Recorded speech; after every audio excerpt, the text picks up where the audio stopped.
Excellent. And then, because we are both into philosophy, I think it's well worth defining our terms, because Lord knows, I mean, having watched some of the Peterson-Harris stuff, the way in which those guys can go round and round to the point where you don't know your ass from a hole in the ground, I think can be kind of frustrating.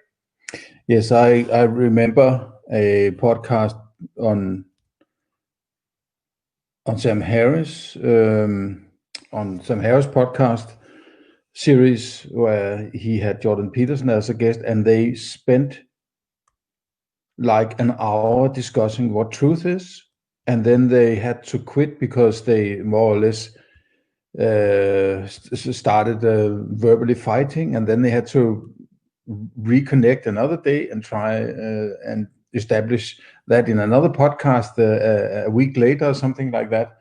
It just goes to show that even establishing something as foundational as the concept or idea of truth is so difficult, which is an indication that human beings in generality have no clue about philosophy or even the most basic foundational things. Even people who deal with philosophy every day don't agree on basic stuff like what is truth and how to define it. So I think it's a good thing to start off with in a philosophical debate by establishing the terms or the scope of the discussion and what the terms involved means, or at least within that discussion. You don't necessarily have to make the universal foundational definition that all people must use henceforth, but it's a good idea, at least among those who are debating, to define what we mean by this term. And then when they use that term further on in the discussion, everybody who is involved in the discussion or is listening to the discussion knows what the hell they're talking about. Otherwise, you can think you know what you are dealing with in a discussion, and then those who are involved in the discussion or use the term actually means something different. And then over a longer run in the debate, things start to derail because they misinterpret each other. So, and there has been a lot of debates. Stefan Molyneux has had a lot of guests in recently in the last 2, 3, or 4 months, where they debate ethical stuff, morality, UPB, universally preferable behavior, Stefan Molyneux ethics, and nihilism, and all sorts of angles into or away from maybe ethics. And I appreciate that, but at the same time, it has been it seems like the arguments coming from Stefan Molyneux is more or less the one-trick pony. It has to be channeled through this. Okay, is this a preferable behavior? Okay, if you're arguing with me, you are using preferable behavior, so you have proved my thesis, and therefore it is valid. It just seems like it's a very, very thin foundation for a complete ethical system that can validate any moral principle you may put forth. I'm not saying it necessarily is invalid what is the result of UPB, but it just feels like it's a showstopper, or it's a shutting people up technique that you can wipe them away, or any argument they make. If they just make some sort of argument and refer to UPB, they are claiming, if they are trying to disprove it, they are already like the inherent action in trying to disprove something is a proof that you are using a particular behavior in order to disprove it, and then you are, by trying to disprove it, you are proving the content of the argument of UPB. So, and this seems to be, in the last many times I've watched Stefan Molyneux, that he always tries to pull the debater in through this needle, or the camel through the needle hole, or the keyhole, and it feels like sort of a one trick, a trick to sort of dismiss any kind of critique. So so that's also the case this time. I'm not trying to poisoning the well. I'm just trying to elaborate on my experience with watching these debates, and I think that the setup for this debate is kind of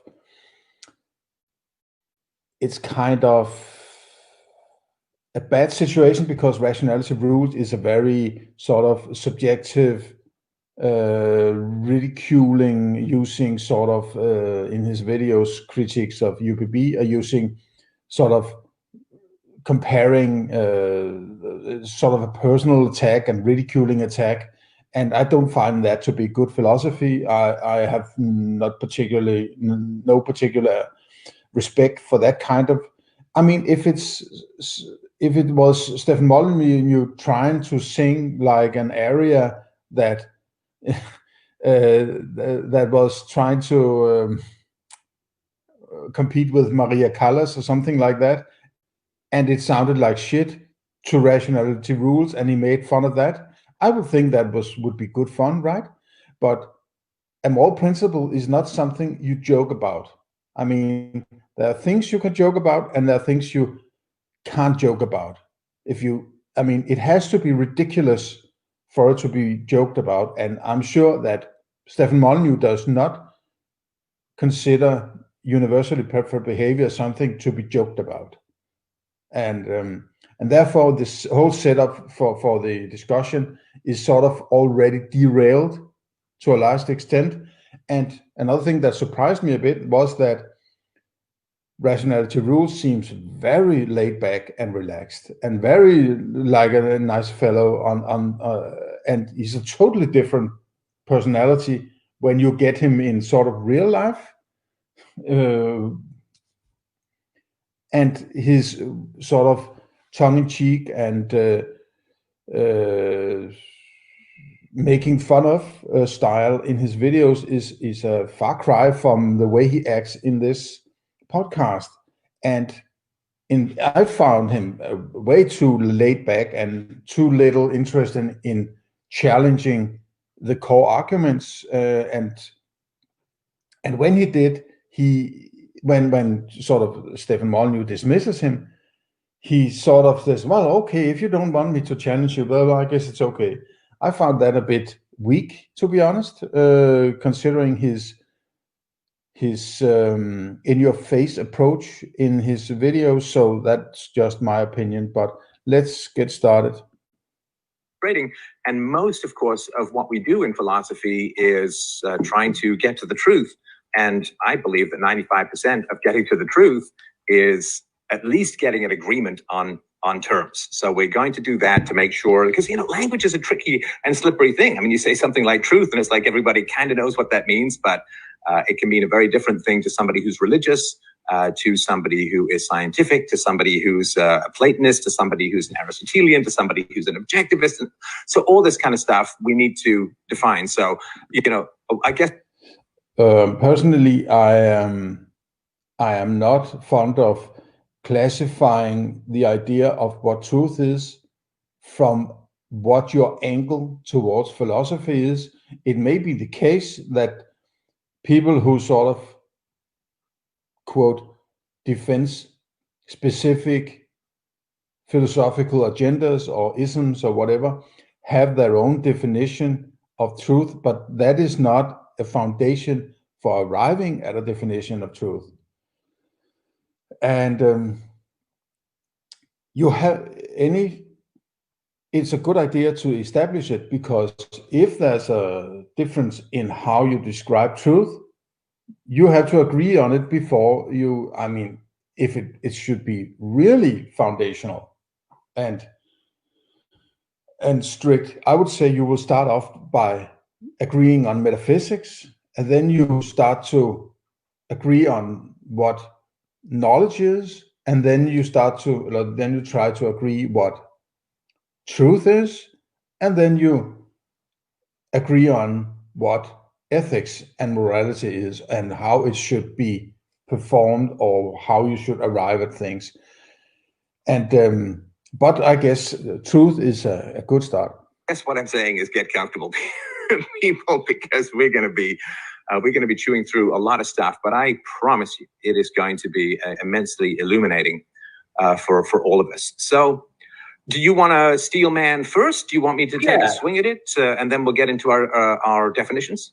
You know, I'm absolutely happy to throw down a steel man. And as you said, you know, do a good job. Then UPB's on the table for everybody, and that's obviously the best place to start. As you said, Voltaire said, if you want to debate me, define your terms.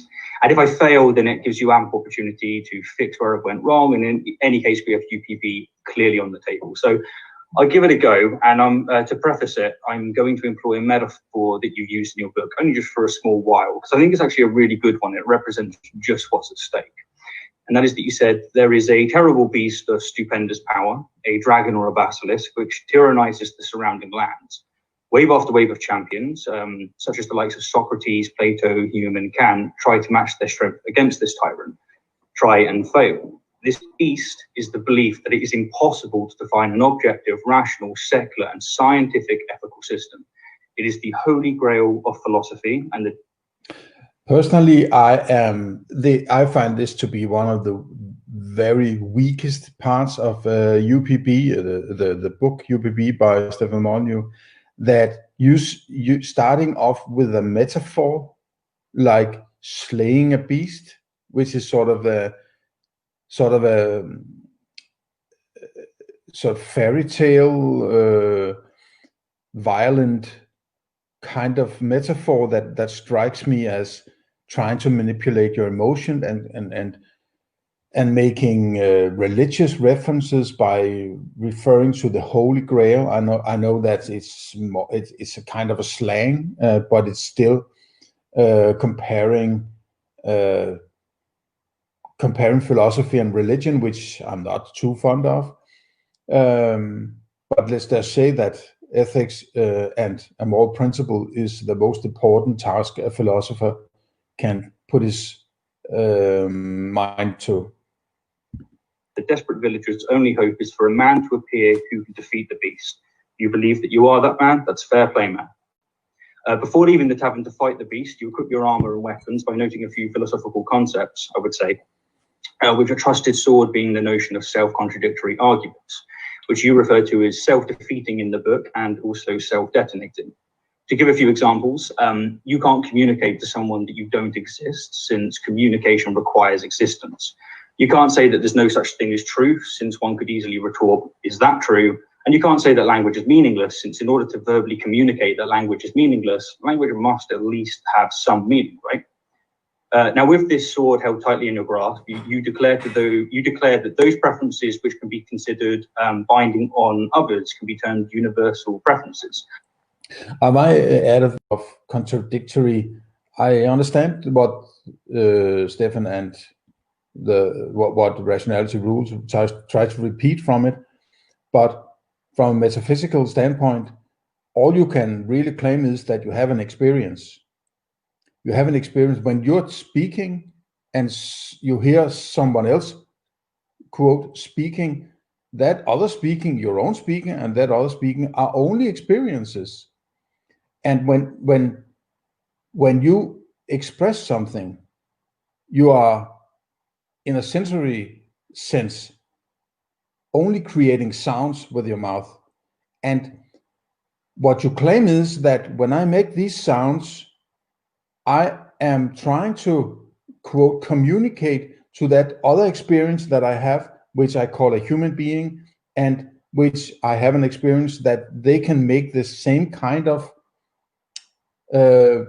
response that is not, I feel, is not initiated by me, but I'm still experiencing it. But I have this idea that if I'm express using these kind of sounds, I will impress concepts in that other being's mind. I am taking the chance that this other being I am experiencing has a mind that can create concepts that I can refer to by making certain sounds. There's no meaning in the sound in itself. The meaning is all something that I put into the sound, or I attach to the sound. I have an idea about the meaning, but there's no implicit, there's no intrinsic meaning in that particular sound. It might be any other sound that would initiate that concept in that proposed other being's mind. It's just that this is the sound that everybody has been trained to use, and this is the sound that has been, if I say cow, okay, then the idea of cow, I expect that idea to appear in the mind of those who can hear me uttering the sound cow. But it might just have been bubbly bubbly instead of cow. And if it had been bubbly bubbly that initiated that concept I wanted to initiate in your mind, then that would be that what I expected to be initiated in mine. So, or moral rules. Murder, theft, arson, rape, and assault are all proven immoral. You do this by charging up to the beast, if you will, and striking it with such blows as: stealing can't be UPB, since the act of wanting something requires consent, and the act of being stolen from requires you not. That's a very, very, very important weakness or major flaw in UPB. First of all, I don't like the idea that you take 4 examples of something you potentially think can happen in the reality you experience, which is theft, murder, and assault and rape, and claiming them to be objects or actions or happenings or whatever label you want to put on that can be objectively identified, or that everybody in the world has a clear delineation of when something is theft and when it is not theft, and or when it is murder and when it is not murder. Because is it enough to see it in a video? Do you have to be there and watch it? Do you have to be one of those who are involved in the situation? What kind of criteria is needed to establish whether or not something is murder? The other day I saw a video of a man lying on the street, and somebody else was putting his knee on his neck, inhibiting him from being able to breathe, or even cutting off his blood flow. I'm not sure, but it seemed to me after a certain period of like 5 or 10 minutes, the guy on the tarmac on the road had stopped living, or he was practically dead. Was that a murder, or wasn't it a murder? Can I establish that, like, just like that? I know this is a murder, which if somebody else says it's not murder, well, who's right then? So these categories alone on that ground doesn't work. And furthermore, murder is bridging Hume's is-ought gap just by using language. And what I mean by that is murder is a term, is a specific description of an individual being killed but in a wrongful matter, in a wrongful way, in an immoral way. That's the underlying meaning of murder. There are different ways. There are other words you can use, like killing, or I'm not going to go into a Monty Python sketch with a parrot or something like that, but it has done to me this maker, or whatever. You can use all sorts of terms to describe what is going on. Whatever is going on is the same, however you describe it. But when you use the word murder, it is specifically a killing that ought not be, right? Murder is a killing or ending another person's life in a ought not way, right? You ought not do it. So by using the word murder, you have already imbued the situation with an ought, without explaining how you got from is dead to ought not be dead. That is implicit in the word murder. So you're sneaking in ought through the back door by sticking it to the word killing and calling it murder. And then after that, you say murder is wrong. Murder is whatever. So you haven't explained how you got from the is to the ought. And that is exactly what Hume pointed out. And while we added, I might just add also that Hume never said you cannot get an ought from an is. He never said that. Read the quote from a treatise of human nature from 1738. He says, people start to say is, and all of a sudden they start to say ought. And the problem is they don't describe how they get from the is to the ought. He doesn't say that you can't get an is from an ought. He says to him it's inconceivable how you do it, but he doesn't say it's impossible. All he's saying is if you're going to jump from an is to an ought, you have to explain how you do it. And you can't do it just by putting on a word that includes an ought, an indirect ought, or a fluffy ought like murder, which is an ought not kill word, right? Giving concern. Another one is rape can never be moral, since any principle that approves it automatically contradicts it. If rape is justified on the principle of, let's say, taking pleasure is always good, then such a principle immediately fails the test of logical consistency, since the rapist may be taking pleasure, but the victim certainly isn't. The same, of course, goes for murder and assault. Or another way to put this thesis would be, and this is a bit more colloquial, see it as almost like a second Stillman, but in more general language. The essence of UPB is to say that if we're going to propose a theory of universally preferable behaviour, then it needs to fulfil three conditions. If you're going to make a statement about universally preferable behaviour, it needs to be universal, in other words, independent of time and place. So independent of time and place. It also needs to be something which human beings can prefer, although it doesn't have to be what they always do prefer. And it has to be behavior, because as an empiricist, you can't just read minds. And so the first question in UPB is, well, is even the concept of universally preferable behavior valid at all? And you maintain that the answer is yes. And your primary argument is, look, if... One thing one might point at is that, and I know that UPB, or universally preferable behavior, is a title of a book. And it's a term that is used throughout the book. So it's a central concept or idea within the book.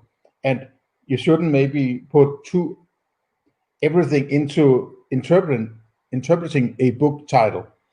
But as it's so central, I think it's worth pointing out that nothing in the three words, universally preferable and behavior, refers to anything in reality. And I would say that even Stefan Molyneux or Rationality Rule would agree to this. Universally is an idea about how a thing should work, that it shouldn't be limited by the placement or the time or the person using it, right? it shouldn't, that it's independent of where, it's independent of when, and it's independent of who. But the idea of universality is not something you can experience, right? You can't experience universality. It doesn't have a color, it doesn't have a sound, it doesn't have a feel, it doesn't have a taste. And preferable is particularly subjective, right? A preference is something that people experience. I have a preference for doing this podcast rather than riding my bicycle at this particularly moment. I must have, because otherwise I will be on my bicycle or doing something else. So this is, of all the possible things I could do at this moment, this is what I prefer to do.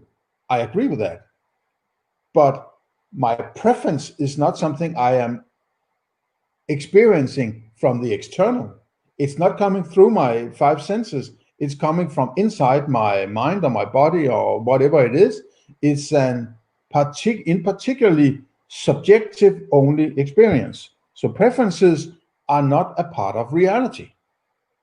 Reality must be that which you can realize, which is what comes through your senses. So, and behavior, this is also a tricky one, and I've been talking about this in earlier critiques of UPB, which is a behavior is not an action. In my personal opinion, the only way you can talk about the morality of something is to refer to consequences in some way or another. I'm not a utilitarianist, or I don't agree on the utilitarian method of, adjusting morality, but the action itself cannot be immoral because there's no particularly necessary result from an action. There's a particular action doesn't necessarily turn out in a particularly consequence. But when the consequence is there, that's the thing, the change or the placement of the objects or the concepts is what people has a chance to agree on. Right? And that is the one that affects other people in some way. But behaviors are categories of actions or with a particularly purpose. It's a category of actions that has the same purpose, like eating, which is those actions that further your life by consuming, whatever, something. But you are not, what you're doing in reality is not a behavior. It is some kind of action. And maybe action is even too categorical, or it has to be even more specified to really reference something that's going on in reality, and that you are lifting your hand and your fingers are closing in and sort of grabbing, and grabbing may even be too much to claim, right? An apple, and you're moving it and close and putting it between your lips, and you are pressing your teeth down into the apple, and and then you are pushing it down through your throat, and that is a description of what is going on, right? That is a description of what is going on. And nothing in that description can be considered moral, because adding moral descriptions to that would be to violate Hume's is-ought gap, right? If you don't explain how you do it, right? Just by putting words on it doesn't make it become a moral judgment. If you want to correct me according to some universal standard, if you want to tell me there's no such thing as universally preferable behavior, then what you're telling me to do is to stop saying that there's such a thing as universally preferable behavior. If you say to me that something is universally, if you actually put it this way, if you say to someone that it is universally preferable behavior, that you stop arguing for universally preferable behavior, well, that of course is a self-detonating statement. It is a statement that falsifies itself in the very utterance. The moment you engage in the correction of someone according to universal standards, you are enacting universally preferable behavior. Now, once we accept that, the question doesn't become, is universally preferable behavior valid? The question then becomes, which universally preferable behaviors are valid? Now, I could go into some sub-arguments, one being, what about the Schrodinger's critic, right, who never criticizes you? But I'm going to leave that off the table because I think that what I've presented is the core. How do you feel about that, and how would you like to add/take away to it? No, that's. I think that's good. I do enjoy hearing my own writing come back to me. I just wanted to mention that because I'm a big fan of Aristotle as far as content and metaphysics and epistemology goes, but I'm a huge fan of Plato when it comes to rousing metaphors and analogies that really bring things to life. So I'm obviously my own harshest critic when it comes to just about everything I put out. Well, you actually might be second, but it is just nice to hear that. So yeah, I did want to just say a note on that, if that's okay, Steph. And I'm sure you don't mind the criticisms, as it were, but I just wanted to say it's not personal or anything. It's like, as you said before, YouTube is just give and take, and it's a bit of fun. It's a bit of banter. It's part of the pop. Oh, oh, it's just a bit of fun. Oh, it's nothing. And using, references to Dr. Evil and Nazis, and it's just a bit of fun. It's not YouTube. YouTube doesn't make the videos, right? It's you, Rationality Rules. You're making the videos, just as Stefan Molyneux is. Don't hand over responsibility for what you do to YouTube, right? Take responsibility for what you're doing and say, yeah, I want to ridicule you. Yeah, just say it, because that's what you're doing, right? I'm interpreting what you're doing now, but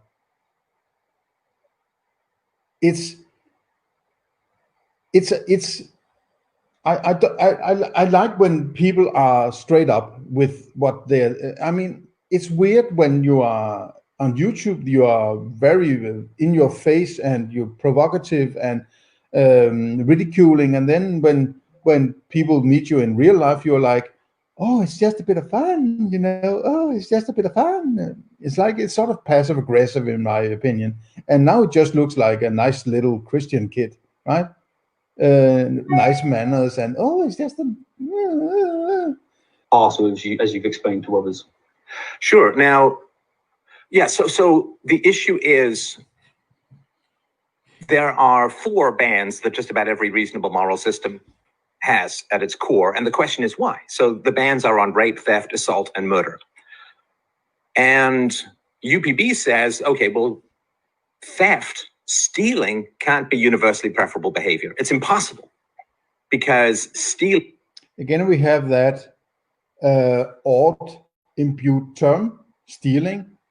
It is acquiring stuff in an ought not manner. So saying you ought not do something you ought not do is a tautology. It's a linguistic sophist trick to make people think that you are. I'm pretty sure that Stefan Molyneux doesn't realize this. You think that you can have an objective or definitive, unmisunderstandable understanding of what stealing is. And I'll challenge with an example that shows that stealing is not an objective term. And an example would be, you are walking in a park, or I'm just creating a situation, right? Or you are sitting in a park, or you are looking straight ahead, and maybe, let's say, 25 meters in front of you are 2 people sitting on a bench. You see them from behind, and you see them sitting a bit apart, and through the back of the bench, you can see that on the seat between them is a stack of gold coins, or what you consider gold coins, right? You have to see, you consider them gold coins, but because how do you know that it's gold coins? But let's just pretend then that you know they are gold coins. And the next thing that happens is one of these persons, you don't know the persons, you have never seen them before, you have never heard them speak, you have no knowledge about these persons. And that is, if you can identify stealing, you don't have to know anything about the people involved in the stealing. Otherwise, that would be a part of the description of stealing, right? So you see them sitting there, you don't know them, you haven't heard what they say, you don't know anything about the situation. And then you see one of the persons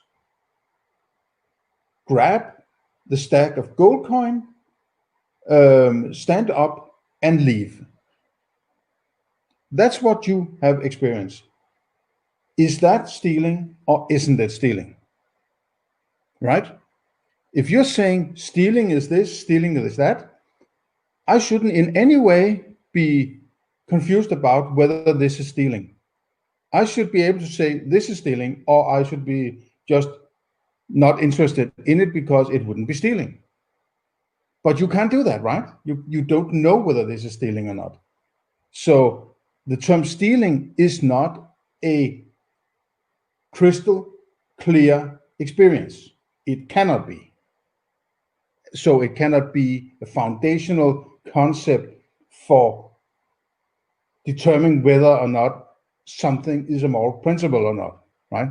Or based on the foundation of some sort of technique called UPB that is checking whether or not something is a moral principle or an invalid moral principle. Stealing is asymmetric, which means if you want something to be stolen, in other words, if stealing is universally preferable behavior, then everyone should want to steal and be stolen from because it's universal.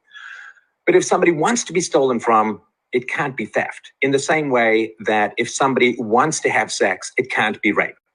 And if somebody wants to be assaulted, it's boxing or you. But what is going on in the world is not influenced by what people think of it. It's not that, okay, now I'm apparently being raped, so now I don't want rape, but it doesn't change what's going on. However you label something doesn't change what is going on.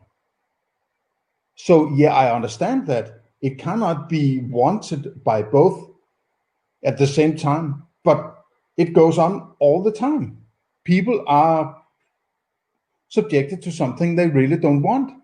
If I go down to the store and buy some milk, I don't want to pay for the milk if I could get away with it, if I could avoid paying the money. It's not like I'm happy that I have to, give somebody else my money. I would like to have the milk without having to pay the money. I'm not trying to say I want to steal or anything like that, but saying that you want to give the money to somebody else, but the consequences of not doing that transaction is, for me, worse overall than handing over the money for the milk, as an example, right? But I don't want to hand over the money, but it's my choice to evaluate whether or not I want the money less than I want the milk at that particular point in time, right? So this categorization about do you want it or don't you want it, it's always a cost and benefit kind of. And I know rape is different from, if you're talking about rape, and we have defined rape, and those involved in it defined as rape and so on, is different from buying milk. I'm aware of that, but it's the principle, it's the idea in it that I'm trying to address. YouTube. So we can't have rape, theft, assault, and murder as universally preferable behaviors, which is why there tend to be bans on these things, and that kind of is. A murder is not a behavior, right? It's an action imbued with an ought, classified as a behavior. The ought part is not a part of any action, and since behaviors are categories of actions, it can't be a behavior either, right? You can't put an ought into a term and then say it becomes a part of the behavior. You have already judged something on a theoretical level, on a philosophical level, without pointing to anything in reality, and just saying, I have discovered something that is rape. And everybody will know what I mean when I say rape. And that is a fallacy. It's a fallacy that you can identify precisely what rape is, just like I did with stealing before, right? Two people on a bench. How the hell do you know it's stealing or not, right? You don't. Establishes it as the sort of foundational moral ethics. Of course, property rights are validated by universally preferable behavior because we own ourselves and we own the effects of our actions, right? So as Steve points out, I wrote UPB, it's my argument, it's my book, it's my toy, it's my ball, I'm going home if I don't win. No, it's my book, right? So I sat down and thought about and wrote and typed out and narrated UPB. So I am responsible for myself and I'm responsible for the effects of my actions. I know that there's determinism in the mix, which maybe we can get to in a little while, but just as far as I go. So you get property rights, you get moral responsibility, and you get bans on rape, theft, assault, and murder.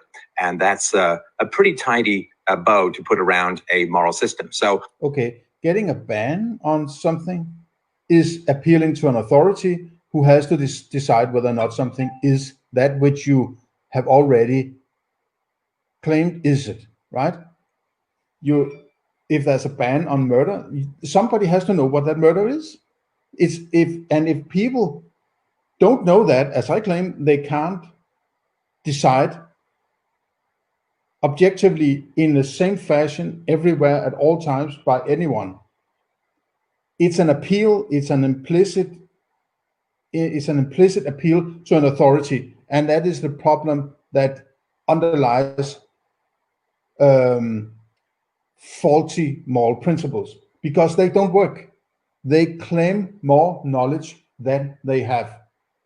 This generalization, this universalization of interpretations of the world is a foundational error in all moral principles or all moral writings I have encountered. And I haven't read them all, but all that I have read makes this fallacy. Commits this fallacy, I think it's called. Appreciate that. That's a fairly good summation. And I really like the fact that you got to the rape, theft, assault, and murder part, because everybody seems to get clogged on the sewage of UPB as an initial methodology and not what it establishes after you get past the gate. So I'll take a swing. It establishes, and this is also a very important critique of UPB, it claims, and maybe it does, but at least it claims to identify whether or not a moral principle proposed moral principle is invalid. It doesn't validate anything. It only invalidates. And this is also a confusion I have heard Stefan Molyneux and others, critics and proponents, say that it validates moral principles. No, it doesn't. It can only invalidate them. And the indirect conclusion or proof is that it says if UPB can't invalidate it, it must be okay. That's a huge problem, because if there's an unseen flaw in the method for checking whether something is invalid, and you automatically then judge it as then it must be valid, you are validating potentially invalid moral principles. That's a huge problem, right?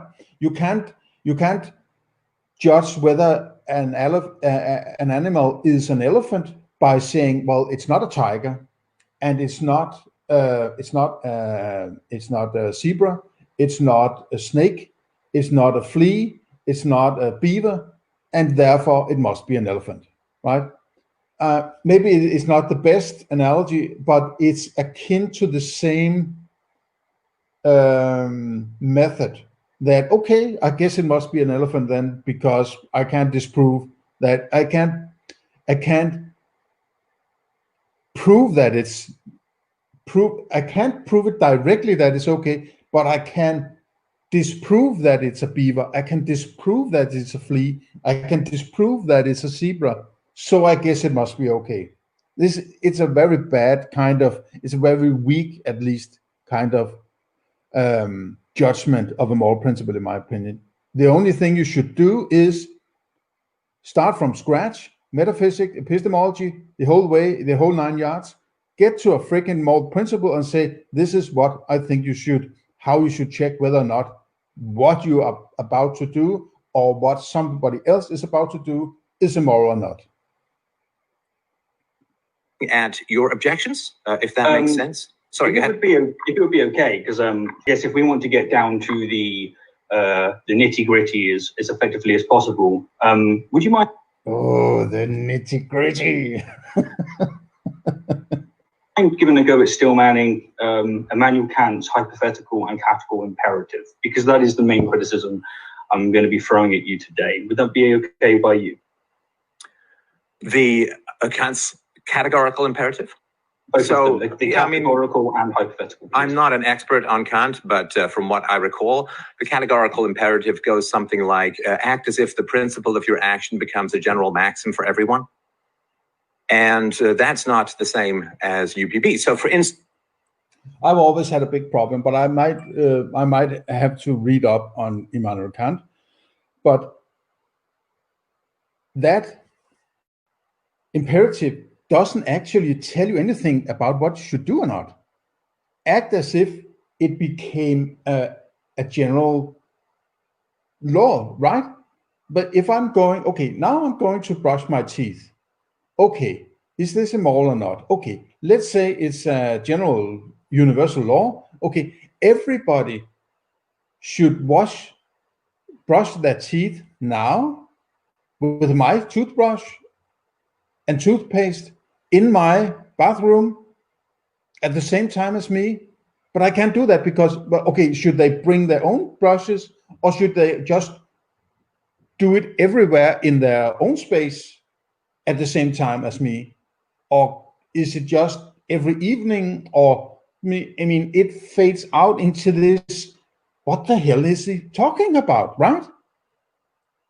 And it's not the action itself, because what if, let's say, I knew that I had stolen this toothbrush, right? Then it's the origin, the status or the ownership or whatever you want to label it about that toothbrush. That is actually the immoral part, not whether or not I'm going to brush my teeth or not, right? Since you could say, if I'm the, sorry, you're just blurring out a little bit there. I think your autofocus is. Yeah, it's fine. So if I'm the strongest man in the village, I can say I'm perfectly happy to have the strongest, a contest of strength be how we determine the resource allocation in the village, or who gets the prettiest girl or prettiest guy if I'm a strong woman or whatever.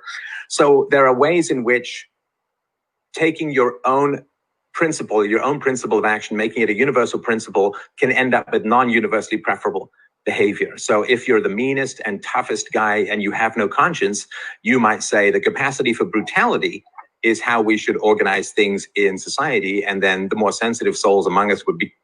Excuse me, but if somebody prefers something, so, right, so if some guy prefers something, then everybody should be able to prefer it. But must it necessarily be at the same time? Isn't it putting everything into this sort of singularity of everybody at the same time, at the same place? Even two people can't actually be at the same place, right? They must be the same person then. And if they are the same place, there's only one person.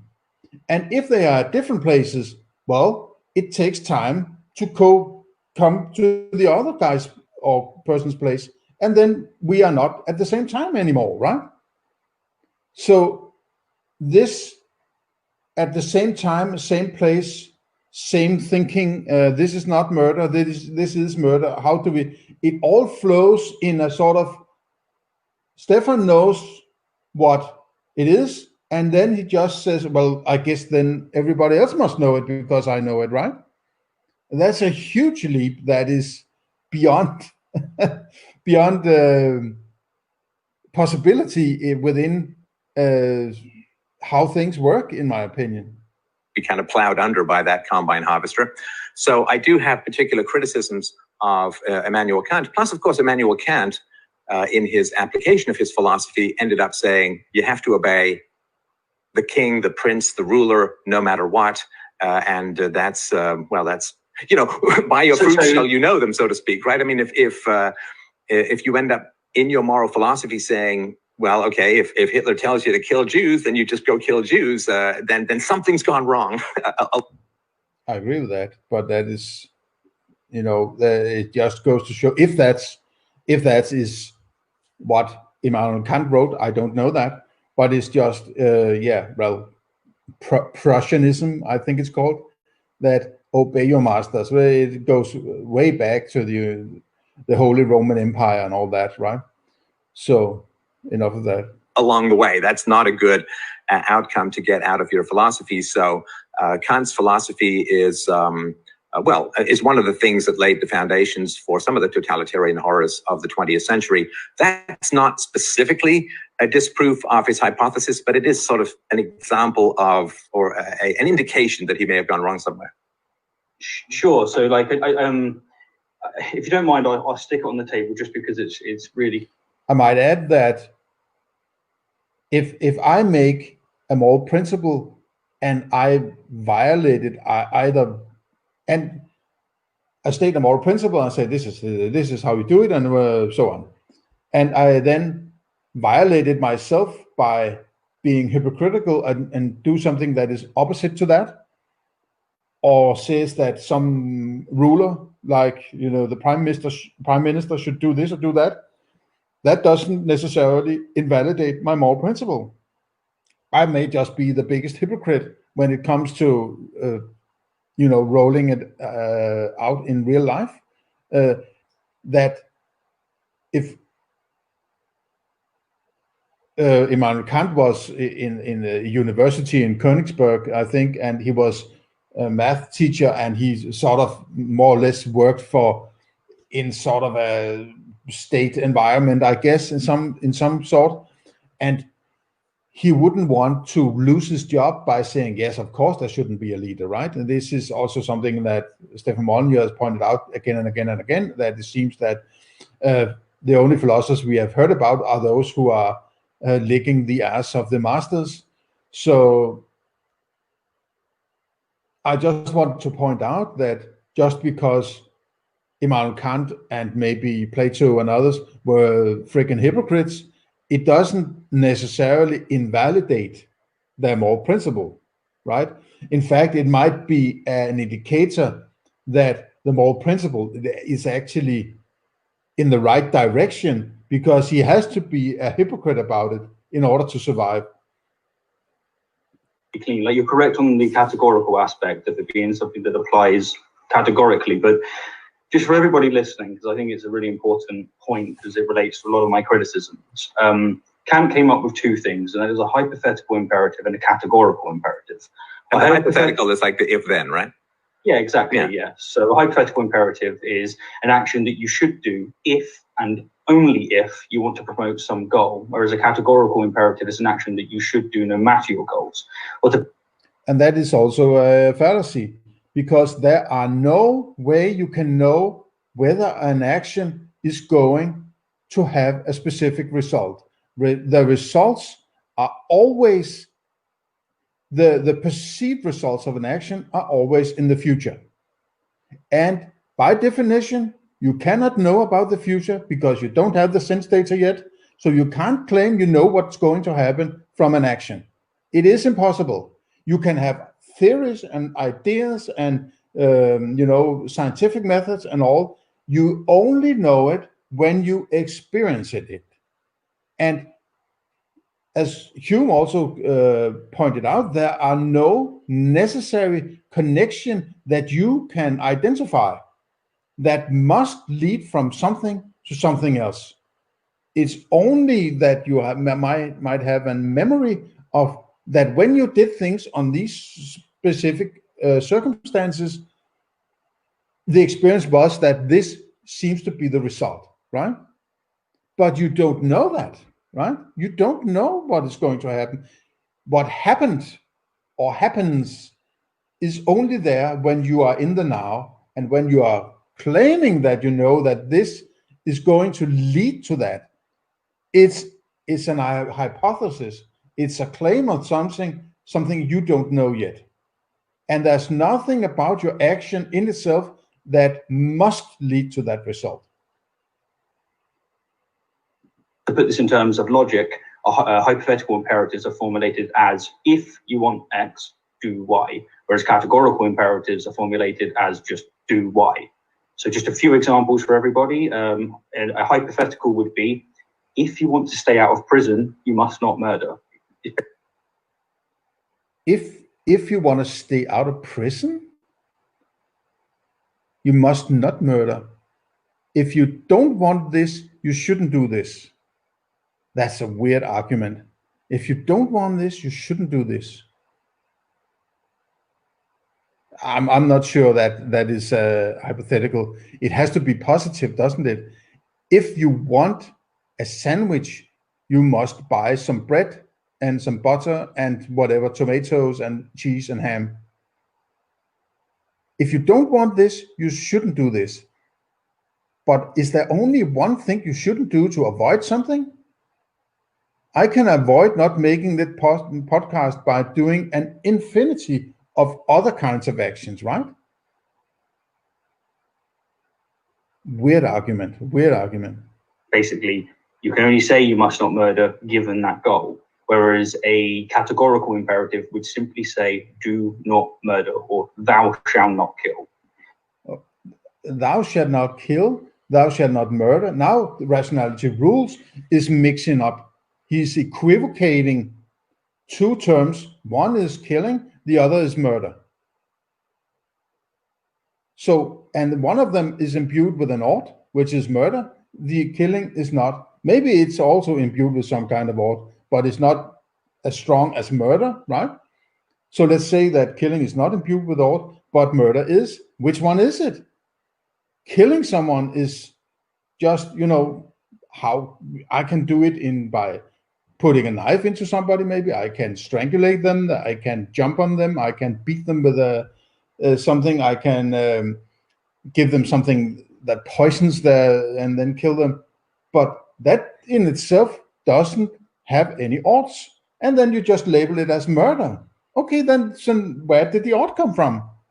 Didn't you just violate Hume's is-ought gap by using the term murder? This is freaking ridiculous. Another hypothetical would be, if you want to keep your job, you should not steal. Whereas a categorical would simply be, do not steal. Steal? But how do I know it's stealing? Because stealing is imbued with an ought. Where the frick is that ought? Are you experiencing an ought? Are you experiencing a scenario with a stealing plus an ought? Are you experiencing an ought? Well, otherwise you can't use that term. You can't use stealing as if everybody knows what it is. And another one would be, if you want to live, you ought not eat a handful of arsenic, whereas a categorical. If you want to live, you should not eat a handful of arsenic. But that's not. What kind of argument is that? If you want to live, you should not. Wouldn't it be rather, if you want to die, you should eat a handful of arsenic? It's not, if you want to live, do not do this. It's a statement about if then else, right? It's about what you should do. It's not if then not else. It's just very confusing. I mean, this is would be straight up, you ought not eat a handful of arsenic. So thanks for letting me stick that on the table, and I appreciate that fact. No, I appreciate it. And before we, and I think it's worth, and I'm definitely going to do your steel man, but I think it's sort of worth referring to the donut hole that we're currently trying to inhabit in the West in philosophy and thought, because the question of the categorical imperative was answered in the past by religion. Now, Steve and I are both atheists, and we are both very pro-science, and we're into objective reality, we're into reason, we're into empiricism, and self-contradictory thoughts are invalid. And I mean, I'm not speaking, I think I speak for you in far as all of that goes. So this is the funny thing, that we have an enormous amount in common, I guess, like brothers who fight the most or whatever, but we do have... Oh, like brothers. Oh, sentimentality, right? Appeal to sentimentality. Oh, sophistry. A huge overlap, and we're both trying to deal with this issue. How the hell do you get morality without the commandments that come from a deity? Because the answer as to why should... No commandments ever came from a deity. It always came from other people. They came from other people. They didn't come from a deity. People claiming they come from a deity is not the same as they came from a deity. A claim of something is not knowledge of something, right? If I claim I heard something from Santa Claus, it doesn't mean that Santa Claus said anything. It just means that I claimed that Santa Claus said something.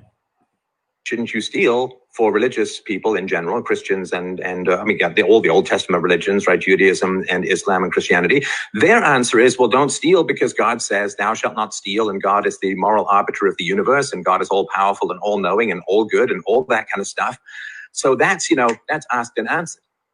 Now, it's not an answer, philosophically speaking, at all. It's merely the assertion. It's the ultimate argument from authority. And so it is not an answer to say that this was written down, it is derived from an all-knowing, all-powerful, all-virtuous God, and that's why you have to do it. That is no more an answer than saying, where did life come? Well, God rolled some snakes in clay and breathed some life into them. It's the illusion of an answer that prevents further exploration. And so we're out here in sort of interstellar depths of the post. I agree with that. In fact, I think that's the purpose of it. The bonus of religion is that children stop asking questions, which keep parents in the driving seat of control, right? That's why Socrates was killed, because he started to say, I don't know. Is there God? I don't know. What is truth? I don't know. And it's freaking annoying to have people saying, I don't know. And when parents particularly want to be the rulers of their children and the family and so on, they need to look like they know what they're talking about. So if they can stop children from asking questions by saying God or whatever it is, that's what they'll do. And when somebody else comes along and say, well, I don't know. And then the children say, well, Socrates says he don't know. He doesn't know. And then the parents say, how do you know, mommy or daddy, right? And then the children start to get confused. That guy says he don't know. My parents says they are absolutely certain that gods exist, and because they were told that when they were children or whatever. And correct, that's the problem. That's the problem with religion. It stops any attempt at digging further, because the solutions are not something the children can check by themselves. That's why God's always placed behind the clouds or in the sky, or somewhere where children can't go look, right? Religious moral landscape, trying to figure out, because we kind of need to figure it out, right? We need to figure out how people can be good. Why should we be good? What is goodness? And neither of us, and I imagine a fair number of the audience here, is not particularly satisfied, and philosophically you shouldn't be, by edicts from a supernatural being. That is not how we're going to get philosophical answers. That may be the province of theology. It certainly is the province of faith, but faith in many ways is the opposite of rational exploration, of science, of empiricism, and so on. So that's why this topic is so big. And is that why you have so many religious Christian people on your channel, on your philosophy channel? So a philosopher interested in theology, but theologians who are not really interested in philosophy is trying to bridge the gap between philosophy and theology, which you just claimed are, opposite.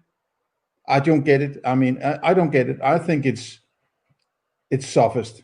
And it is huge. Again, we talked earlier about the columns and pillars of smoke rolling across America at the moment.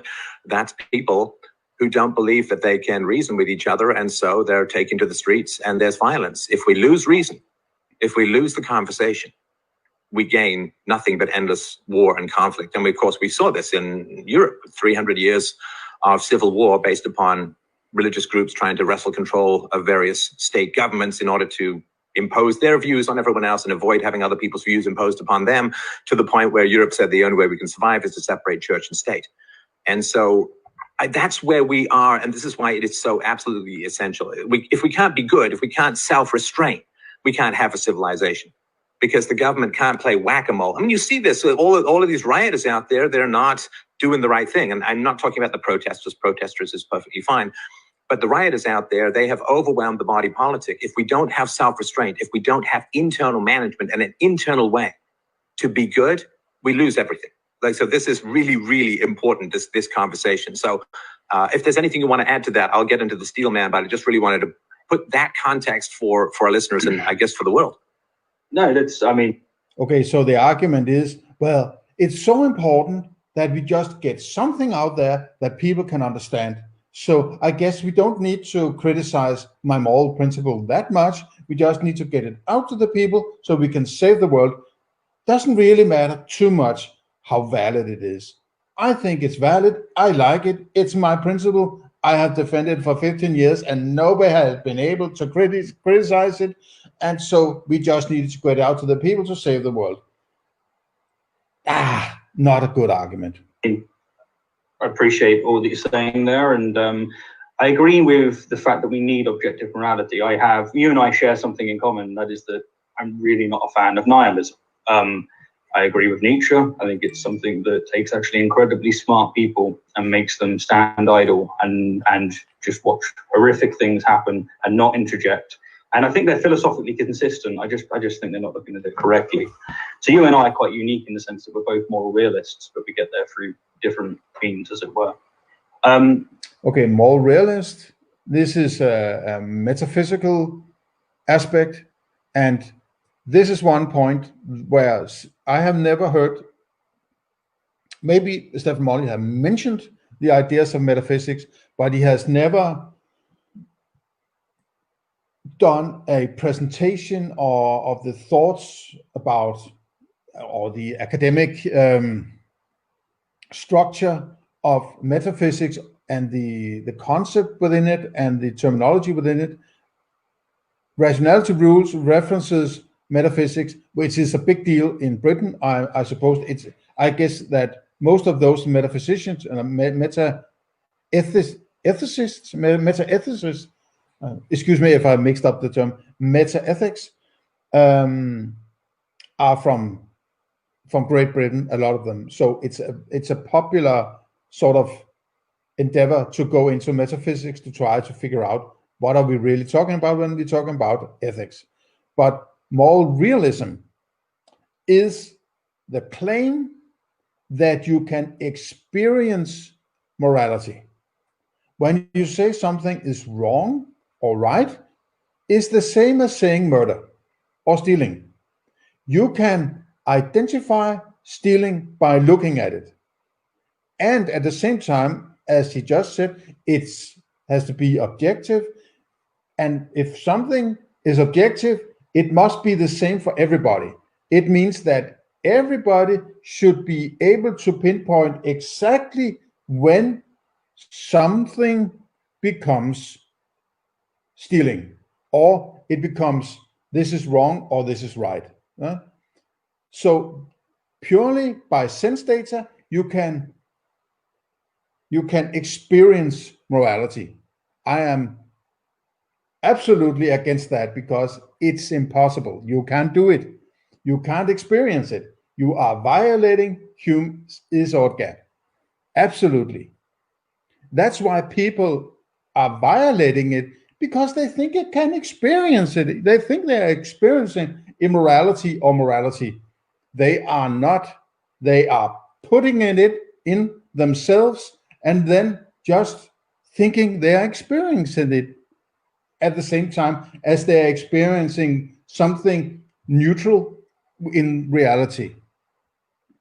You were saying about stillmanning. As far as I'm concerned, you've done it. You stillmanned my my major criticism, as it were, which is Kant's hypothetical imperative. And so far as I understood, we're here to debate UPB. So I'm happy. Let me just do one. Sorry to interrupt. I'll just literally do like two minutes of the steelman, because I really want people to understand at least my perspective of where you're coming from and your critique of UPB. Go ahead, yeah. Okay, so your critique of UPB is centered around the idea that I'm violating the is-ought dichotomy. So the is-ought dichotomy is you cannot get a value from a fact. So values are human constructs that do not... Well, people get values from facts all the time. What? The values just appear inside their body and their mind and the brain. The values don't arrive from the outside through the senses. That's what Hume tries to point out. Exist in nature. And so the problem is morality is you should, you ought to, it's good, it's bad, it's right and wrong, it's moral, it's immoral, and punishment and all of that. Morality nowhere exists in nature. Shoulds and oughts, some absolute rules exist in nature. I mean, there's gravity, there's electromagnetism. No. Electromagnetism is an interpretation. It's not what you experience. That's an interpretation, a description of something. That description does not exist. Things happen in the world, and then we describe them using sort of terms like gravity. Gravity doesn't exist. Gravity is an interpretation of what exists, a scientific interpretation. Scientific means that it's interpreted and described without referencing concepts you cannot potentially justify yourself, which means there are no gods involved, right? There's like all of these physical properties, radiation and ozone and oxygen, all of these things exist in nature.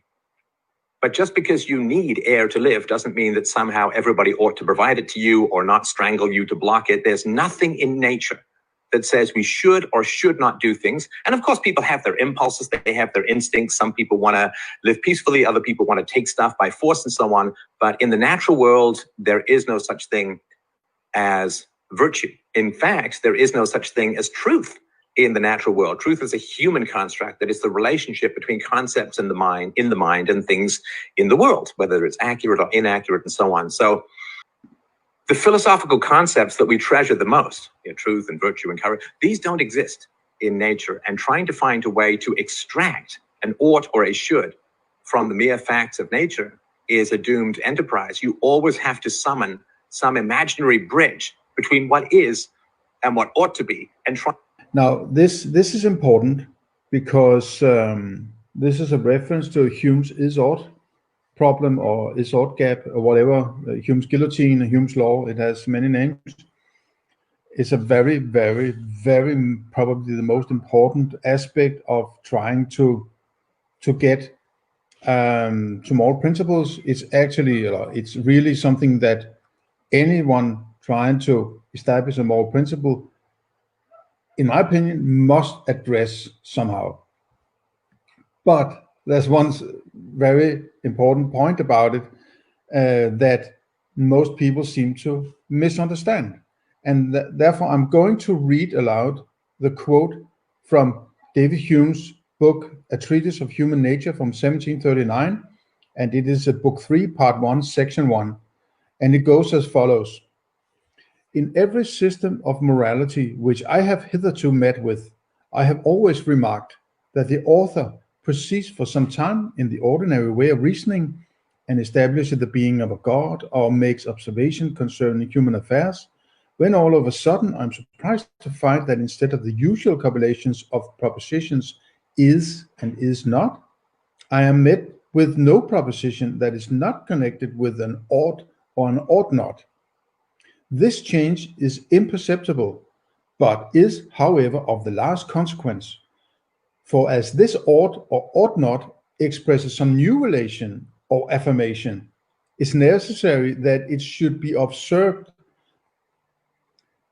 and explained, and at the same time that reason should be given for what seems altogether inconceivable, how this new relation can be a deduction from others, which are entirely different from it. And then he adds, but as authors do not commonly use this precaution, I shall presume to recommend it to the readers, and am persuaded that this small attention would subvert all the vulgar systems of morality, and let us see that the distinction of vice and virtue is not founded merely on the relation of objects, nor is perceived by reason. Now, he doesn't explicitly say that you cannot bridge this gap. I can't read this. His personal opinion, in my opinion, my personal opinion, that his personal opinion is that it's inconceivable how you could do it, but he doesn't say it's impossible. He says if they're doing this, just jumping from is to ought, then it will result in vulgar systems of morality.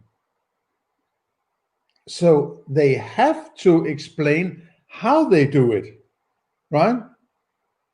It's like if you sit there and you're talking about bananas, and bananas this and bananas that and the yellow, and then you all of a sudden you start to talk about oranges. And then Hume says, why the hell are you all suddenly talking about oranges? How did you get from bananas to oranges within the same framework of your discussion? And that is the point of the is-ought, is that if you want to jump from one to the other, you have to explain how you do it. This is mostly misinterpreted, in my opinion, as you can't get from an ought is to an ought. That is not, I will claim that what Hume says, now Hume might not be the last word in this case. It may be impossible to bridge the gap. But if you're referring to Hume as the is-ought gap and what Hume said, you have to establish what he really said and maybe what he didn't say. In my opinion, he does not say it's impossible. He only clarifies that you need to explain it, which nobody seems to have done before him. So, try and link the two, and it's a fool's quest. And because UPB is building its castle on the sand of trying to extract an ought from an is, which is absolutely, completely, and totally impossible, it's a clever construct, but it doesn't. How does he know that it's impossible? Hume never said it was possible, as I just mentioned. I mean, I may be wrong in the interpretation of what he says. I would have loved that he had written a complete book about this is-ought problem, because it's so central to moral philosophy, right? So one has to take a step further and make your own interpretation of what is really trying to say, and pin it out and make it more accessible and more easier to understand. And saying that it's absolutely impossible to get from an is to an ought is not what Hume says, but if it's what Stefan Molyneux says, then Stefan Molyneux has to explain how you can't get from an is to an ought, in my opinion.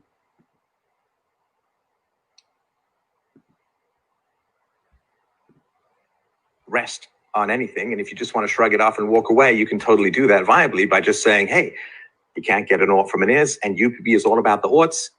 Done and dusted, as they used to say when I was a kid.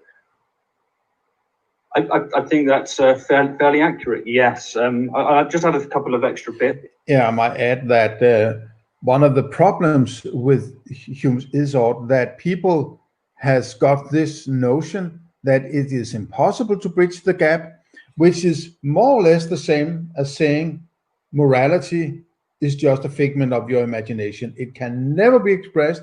There are no moral principle possible.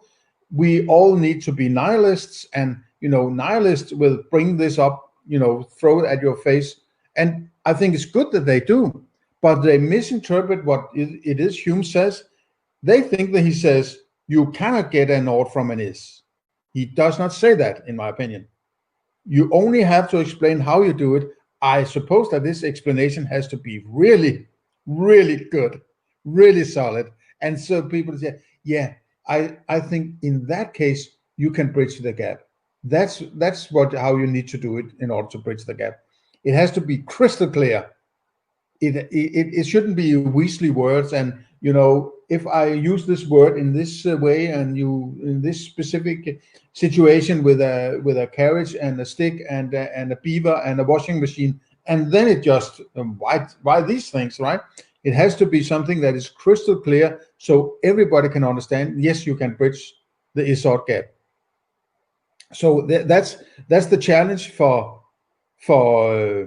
people who believe that a moral principle is possible. It is to actually sort of push a little back on this, guillotine. So nihilists just don't come in and say, yeah, I'll go to chop off your head with Hume's guillotine and then shut up the discussion, right? But then those who want a moral principle or believe in moral principles, let's put it that way, they try to use every trick in the sophist book on how to bridge the gap. They don't actually try to figure out how to bridge the gap and what kind would that bridge be? Is it something about the linguistics? Is it sort of metaphysical? Does it have something to do with knowledge? Does it have to do with time and space? And what the hell are we talking about with this bridge? Hume doesn't say anything about it because he probably thinks it's impossible, but he doesn't express that it is impossible. Or maybe he doesn't think it's impossible, but it's inconceivable to him at least, right? Which has been interpreted as it can't be done. But he doesn't say that explicitly, and I will stick to that because one way to say it is that Hume was a radical skeptic, and he wouldn't be the kind of guy who would say this is impossible, it can't be done, because he would be skeptical enough to say, okay, I can't see the solution, but that doesn't mean it's impossible. So I will stick to the explanation or the quote from Treatise of Human Nature from 1739, and the fact or the understanding of Hume as a radical skepticist. So they're not necessary, but just to tighten it, as it were. I do believe truth exists, and one of the biggest confusions about truth exists. Truth exists. So you can observe truth. What color does truth have? What sound does it have? What taste does it have? What smell does it have? What feel does it have? It doesn't have any of these things. You can only experience things or claim they exist by experiencing them, and you need to have sense data in order to experience things. Otherwise, they're just a memory or figment of your imagination. So truth can't exist in any rigid understanding of the term exist, right? Hume is that people think that he was saying you cannot get an ought in nature in general, which is not quite. I don't know if you would agree with this sense, but certainly my reading of him, and the most popular by philosophers, is that you can get oughts in reality, but they're the kind of oughts that relate to hypothetical imperatives. You could say, if you don't want to go to prison, you ought to not murder, for example. Hume would have saw no issue with that. The main thing he was criticizing is that, particularly religious people, they would be saying, look, premise one, God exists. premise 2, he wants you to not murder, and then therefore you should not murder. And the should doesn't follow from the is statements. You've got a factual statement, a factual statement. That should doesn't make any sense. You could argue it by referring to hypothetical imperatives or perhaps a categorical, but he was just warning off that. So yeah, good job. I think that's more than fair. All right. And if we can't find a way to extract morality from anything, then of course the big fear or the big challenge is, okay, what if I don't care about going to prison? I'm just going to go kill people. You know, what if I can get away with it? You know, this is one of the big problems in the modern world, and I think. Yes, I totally agree with that sentiment. What if I can get away with it? One aspect of morality is exactly to establish interactions in such a way that you can only get away with things which you get the consequences of, or if other people are getting some of those consequences, they have to agree on it. Another way to see it is, okay, if you want to figure out whether or not a person potentially is interested in performing immoral actions, supplied that a moral principle has been, you know, publicized and people tend to adhere to it, is that you might actually want to discover whether or not people want to try to get away with things. Because, okay, then you know that they are implicitly or explicitly immoral, so you can avoid them. The problem with sort of psychopaths is they tend to get your trust, and then they fuck you up, right? You want them to be able to not maybe create a Nazi Germany or something like that, but slide into their immorality so you can discover that they have a tendency to be immoral. If everybody all the time, I mean, it would be nice if everybody is adhering to a moral principle all the time, but that would be impossible, right? In fact, I would like it personally that the people around me, that I have a chance to see how they move with regards to the limits of morality. Do they have a tendency to slip into immorality? Then I would have an indication whether or not it's a person I would like to deal with in the future. And other people would have the same ability according to my behavior, right? Or my actions behavior, right? So it's not necessarily always a good thing that people are not stepping over the line. If they're stepping over the line in smaller and less important situations, it's a way of getting an indication whether or not they are moral people. And in the long run, that may be a good thing to have, stepping over the line in small situations so you can get rid of them instead of them being forced into line, and then when everything is sort of explodes way down the line and then completely blows everything up. It's better to be able to spot it early on than having a big problem later. So all throughout human history is that when people gain, for instance, the power of the state, then they can escape negative consequences for what they're doing. I mean, you can see, of course, a wide variety of people, both in contemporary and historical human society, that, well, they get a hold of the state. They can just do pretty much whatever the hell they want. They can start wars, they can print money, they can go into debt on other people's behalf, they can throw people in jail based upon a whim, they can use the power of the state to target political groups and spy upon political groups that they don't like, and they can get away with it because they've got the power of the state. And so the if-then, if you don't want to go to jail, then you can do whatever you want. That is a big problem because there are many, many circumstances in human society where you can be virtually guaranteed of getting away with something, and if we can't find a way to implant the wrongness of what it is that people are doing, there's always going to be people who are going to ignore rules. I mean, with that. That's why it's a moral principle, because you can't implant something. That is an authoritarian attitude. Very strictly speaking, this is an authoritarian attitude. I know what's right for people. I need to implant it into them. This is, one step away from Platonism, right? What is the next step? People must be forced to live for my ideas of a moral rule. I mean, implanting it into people. I know it's a figure of speech and so on, but it implies that I know what is right.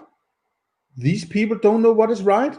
I have an objective understanding of morality, and I need to explain this to the little people that they don't understand this, but I have found the truth, and I have to tell them what the truth is, right? It is an authoritarian attitude, in my opinion. And that is dangerous. Without a doubt. There is no giant verbal net we can cast across the world that is going to ensnare everyone and turn them into automatons of infinite virtue. Like, we have no capacity to do that, but we can convince, of course, hopefully we can convince a lot of people that being virtuous is both true and right and correct, and produces the Aristotelian goal of happiness and all that kind of stuff. So it is pretty significant. The if-then does kind of crack a lot of moral absolutes. And well, the serial killer who rapes little boys and girls for years is getting happy from what he does. His happiness is bound to his ability to mass murder children and rape them or have sex with them, right? You can't base this on happiness because it is still about personal preferences, right? Subjective preference. You can't use this as a measure stick for a generalized principle, because all preferences are subjective. The God answer is not sufficient. So that's sort of what we're wrestling about. So a couple questions. Let's sort of get our definitions going on. So I think I know the answers to these from you, but I don't, of course, want to put my words in your mouth. So, does objective reality exist? Yeah. Another trick question. Define your terms, right? Wasn't that what you started out the podcast? It's like, okay, now I'm going to get him. Now I'm going to get him. Does it exist? What is existence? What does objective mean, right? What does objective mean? It's metaphysics and epistemology. You need to establish that before you use that term, right? Wasn't that what you promised from the start? So let's see what it says. I'm convinced of that proposition, definitely. All right. What is the validity of reason? What do you mean? Now it's the validity of reason? The validity of reason? Well, you have your reasoning skills, which I suppose to a large extent is something you have inherited genetically from evolution or evolutionary changes in the past, which resulted in you as an individual sitting here having ability to use reasoning skills, which is, if I jump from a tower, then I will land on this piece of tarmac, and I will probably splat out on the surface of it, and I will probably not be able to reason anymore. This kind of reasoning skills, is it valid? But who knows? Who knows? What would a criteria for valid be? You have the reasoning skills, you are reasoning, and at some point you find them rational, the things you reason about, and based maybe on some value determination. and you perform that action you have reasoned or rationalized about, and then you get some costs and some benefits, and that's it. There's no one who can validate your reasoning skills, because they are sort of inherent in how you are put together.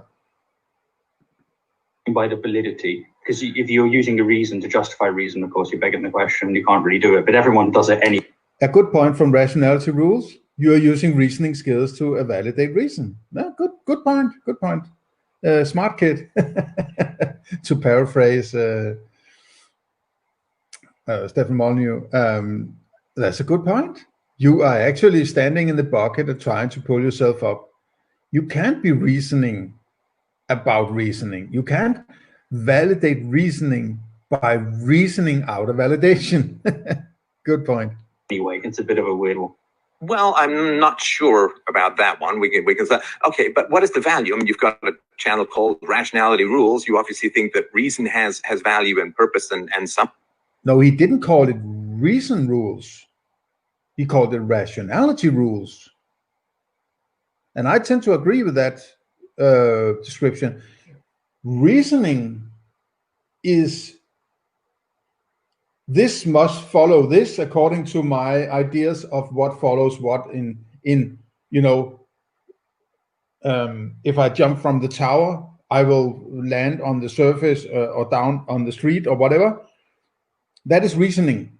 Rationality is a choice of what I am reasoning about. I could be reasoning about a gazillion different kind of things. How to make a panda blue, for instance. I could reason about how to make a panda blue. But unless I think it's valuable to me, I'm not going to reason about how to make a panda blue. I'm going to reason about how to make sure that this podcast is going to be the way I hope it's going to be, because that is what creates value for me. So rationality is what is valuable to me to reason about. Some positive attribute to it. So what is the, well, I guess what is the definition of reason and what is its value, if it has value? Yeah, I mean, I'm happy to, because we're using your language for UPB, I'm actually happy to use whatever you feel most comfortable using. So really, I'm happy to use it's straight up whatever you want to use for these words. But you have a thought yourself. I don't want to blanket the discussion myself. You must have thoughts about what reason is. Yeah, no, of course. Like to quote you from page 10, you say, look, it's one of your ground rules. I respect your intelligence enough to refrain from defining words such as reality, reason, integrity, and so on. We have enough work to do without having to reinvent the wheel. So back at you. What is the validity of reason? You feel most comfortable using. So really, I'm happy to use it's straight up whatever you want to use for these words. But you have a thought yourself. I don't want to blanket the discussion myself. You must have thoughts about what reason is. Yeah, no, of course. Like to quote you from page 10, you say, look, it's one of your ground rules. I respect your intelligence enough to refrain from defining words such as reality, reason, integrity, and so on. We have enough work to do without having to reinvent the wheel. Back at you. So he pulls out a quote from University of Preferable Behaviour, where Stefan does not want to go into defining terms he's going to use in the book, which was one of the cardinal points in this podcast, to start off by defining things. But in his huge holy grail book about ethics, he doesn't need to define reason and, you know, reality and these small things, apparently. So he doesn't want to insult the listener or the reader, kind of, you know, appealing to the vanity of the reader, which is basically also a fallacy. So good on you, Rationality Rules. I thought that was a good response, because if there has to be, you know, universality, Rationality Rules can do it if you can do it, Stefan Molyneux, right? So what I'm basically saying is that I'm happy and comfortable to use, like most people don't use rationality as the word, as it's defined in philosophy. They conflate it with reason and reality, etc. And that's not what rationality means. But it doesn't bother me, because since my goal is to try and have a conversation, I just meet people with what they mean. And since you've presented an argument, I'm happy just to like get down to what you think reason and rationality is. Because one of the weird things about philosophy, and I'm sure you've noted this yourself, is like so many words that we take for granted, such as should. Once you start questioning what it is, you get into the real woods. And one of the things we don't want to do, as you said about reinventing the wheel, is we don't want to get stuck too much in those definitions. But it's also necessary to do it to an extent. So I'll leave that up to you for what extent you want to do it. Okay, so my answer as to the validity of reason is that reason is the art of non-contradictory identification. So reason is a way of saying something. Non-contradictory. I have to hear that. We get stuck too much in those definitions, but it's also necessary to do it to an extent. So I'll leave that up to you for what extent you want to do it.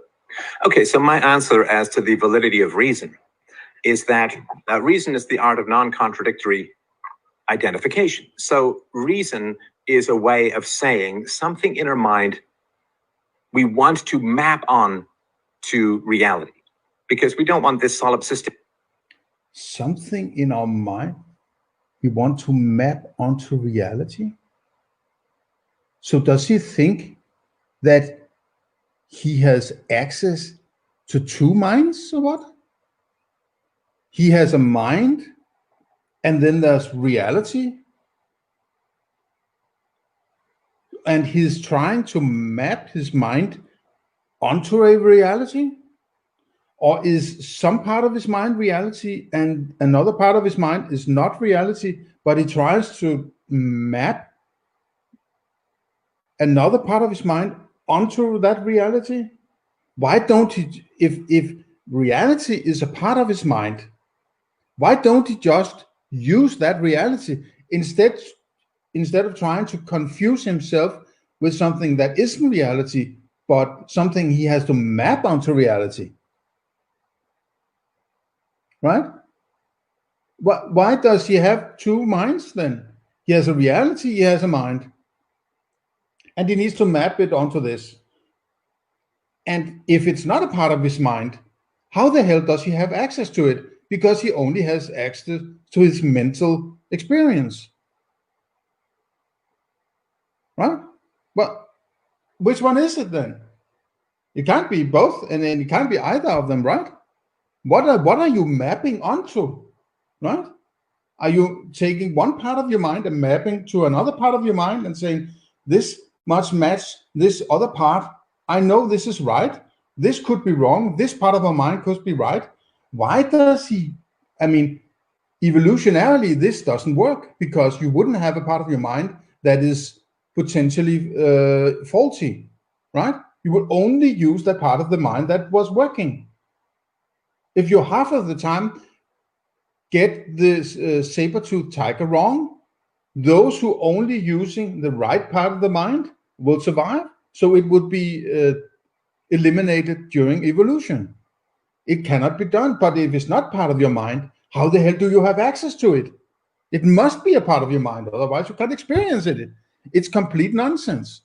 Universe, like, you know, Descartes' nightmare that we're a brain in a vat in a tank managed by some horrible demon, or I guess robots that are using us to be batteries or something like that, right? So reason. Well, that's a reference to Descartes' cogito, which is the Latin cogito ergo sum, I think therefore I am.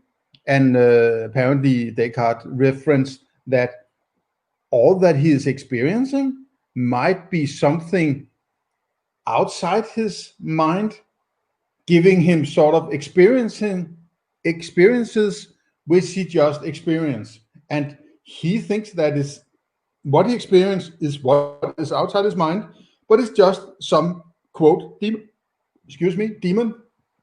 implanting experiencing in him. And that is one of those classic conundrums of philosophy. I tend to like the Descartes formulation, which is, if you peel everything off, what are you left with? You are left with experience, but the experience cannot exist without you experiencing it.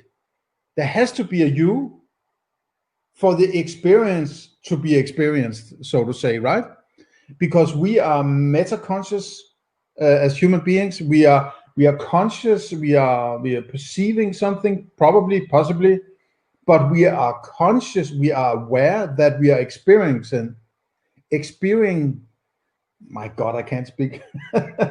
Experiencing it, and that awareness of consciousness makes us claim that there's an I think, right? There's an I, there's a me who's thinking.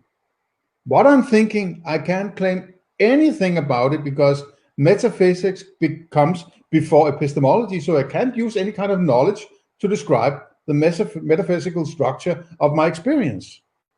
So, yeah, but the demon part of it is maybe a very, very bad metaphor for trying to enlighten people on what Descartes was thinking, because he's claiming knowledge about something he at the same time cannot know anything about, right? There could be a demon, there could be a beaver, there could be licorice from here on to eternity, or whatever is on the other side of your experience. Claiming anything about that is faulty from his own, statement, cogito ergo sum. So it's a very bad way of formulating it, but I agree with the sentiment, or the cut it down to the basics is there's experience, and I am the one experiencing it, because I also, a part of that experience is a presentation of other beings like me, that looks like me, that apparently seem to have the same kind of experience that I have. So that's I guess what Descartes wanted to get at. Is a way of validating whether the thoughts in our mind can potentially connect with reality, because reality is objective and consistent. You are contradicting yourself. It's circular, because you are saying you have knowledge of reality, and then you say, I need to map this part which is not reality to reality.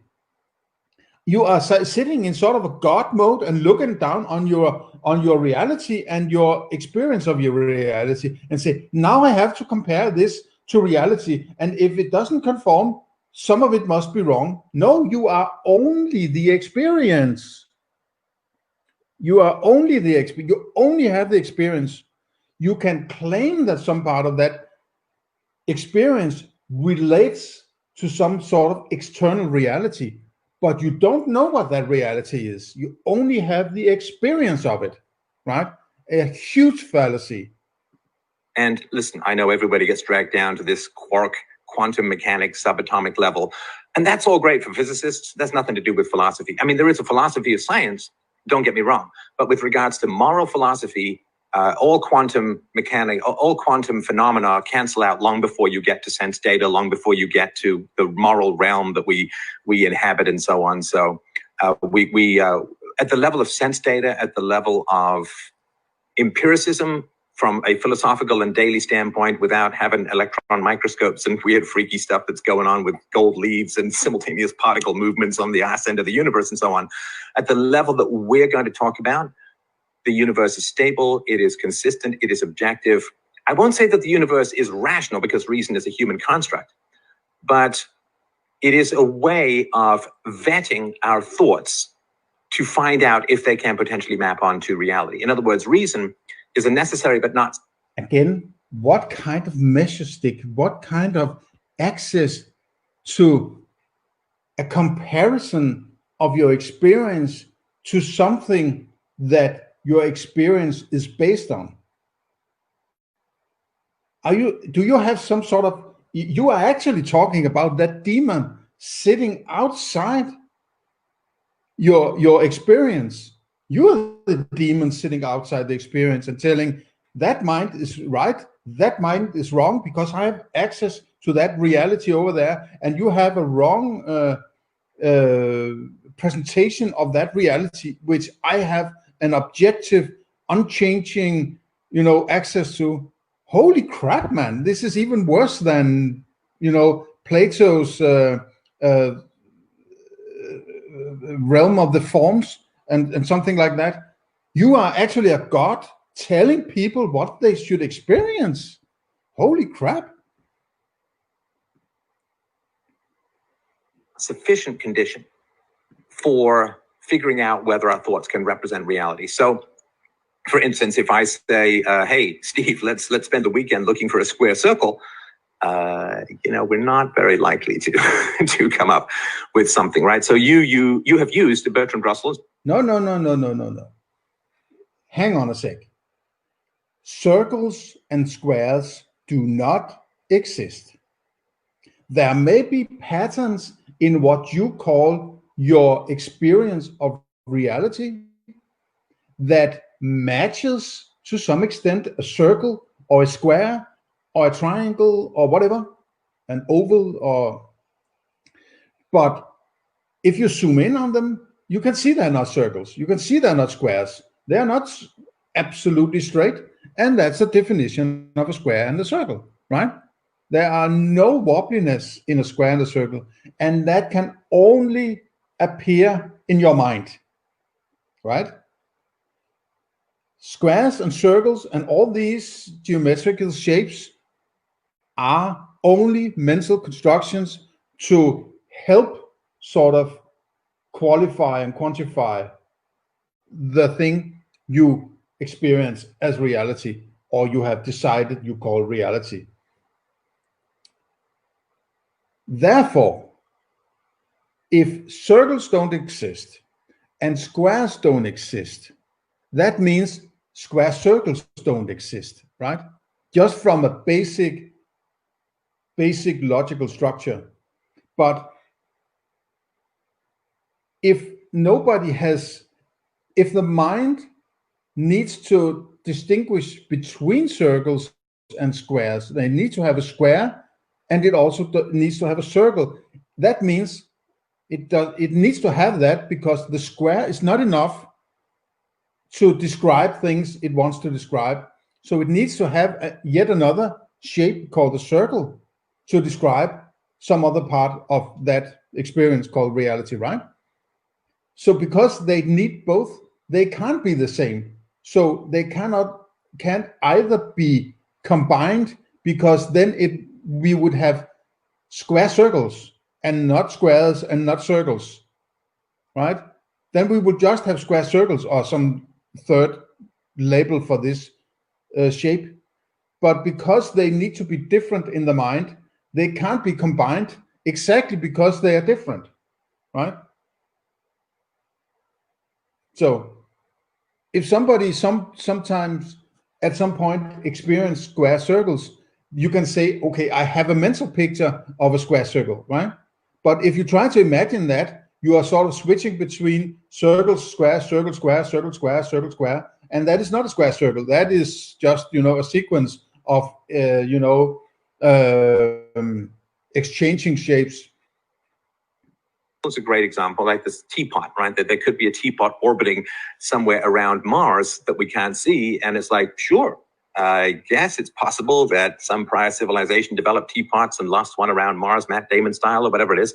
It certainly is possible. That's within the realm of possibility.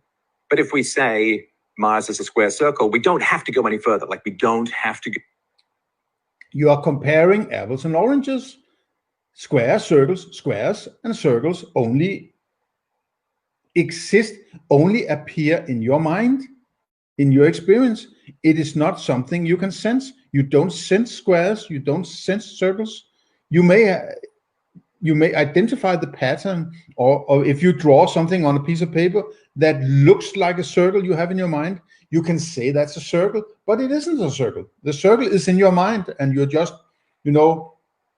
imposing it on your experience, right? Claiming that there could be something somewhere is a stupid argument, in my opinion. It's a ridiculous argument. You can claim anything, right? You can claim anything, but you don't know it. You don't know anything, right? It's a false proposition, right? None of you sitting here is experiencing a teapot or whatever it is on the other side of Mars or something. It's a false proposition. And then, so what? I mean, it's a trick question, right? There could be a demon, there could be a god, there could be a teapot, there could be this, there could be that, there could be that's where fairy tales come in, right? There could be trolls, there could be princesses, there could be, Santa Claus, there could be this, there could be that. Wouldn't it be nice? Well, what is the answer to the proposition, right? It's false. And that's it. No need to go any further.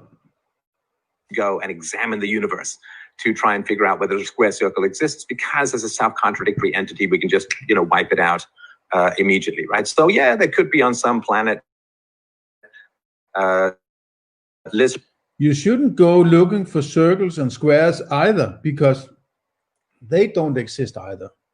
You may see patterns somewhere that are similar to those shapes, and you say, whoa, that looks like a square and that looks like a circle, but there are no circles and squares, right? So lizards that fly and breathe fire. Maybe they inhale methane and spark it up with some Indian food. I don't know, right? So we can't say dragons don't exist. We can't say unicorns don't exist, because somewhere, maybe in Middle Earth, somewhere on some other planet, there could be a horse with a horn on its head or whatever, right? So it's a way of vetting our thoughts to see whether they could map on to reality. And if we have self-contradictory thoughts, it's something we need to iron out. Now, I really have a very big, this is at the heart of the problem, I suppose, with Stefan Molyneux' philosophy. He has got metaphysics wrong. He has got it completely wrong. It's no work he made. You can't map your mental picture onto something else because you only have your mental picture. What the hell are you mapping it onto? Another part of your mind? So you have a bad part of your mind, you map onto the good part of the mind, or you have a good part of the mind, you map onto the bad part of the mind. What the hell are you talking about, right? Now, we can have self-contradictory thoughts if we're not trying to map them onto reality, and we do that every night when we dream, right? So we have these weird, impossible dreams where, waterfalls turn into trees, turn into fire, and we can fly, and then we can breathe underwater. But we're not saying that's reality. We're saying that's a subjective, twitchy nighttime experience that trains us to deal with the traumas of the day, sometimes it seems. So reason is the way that we have our first vet of thoughts or ideas or arguments that could potentially apply to reality. Because what is the question of truth? Well, truth has to do with a mapping to reality, and that's how we differentiate it from. No. Reasoning is what you do. Good reasoning is the scientific method, right? The scientific method is not true. It's a technique, right? That tries to eliminate things you cannot check whether or not is true later.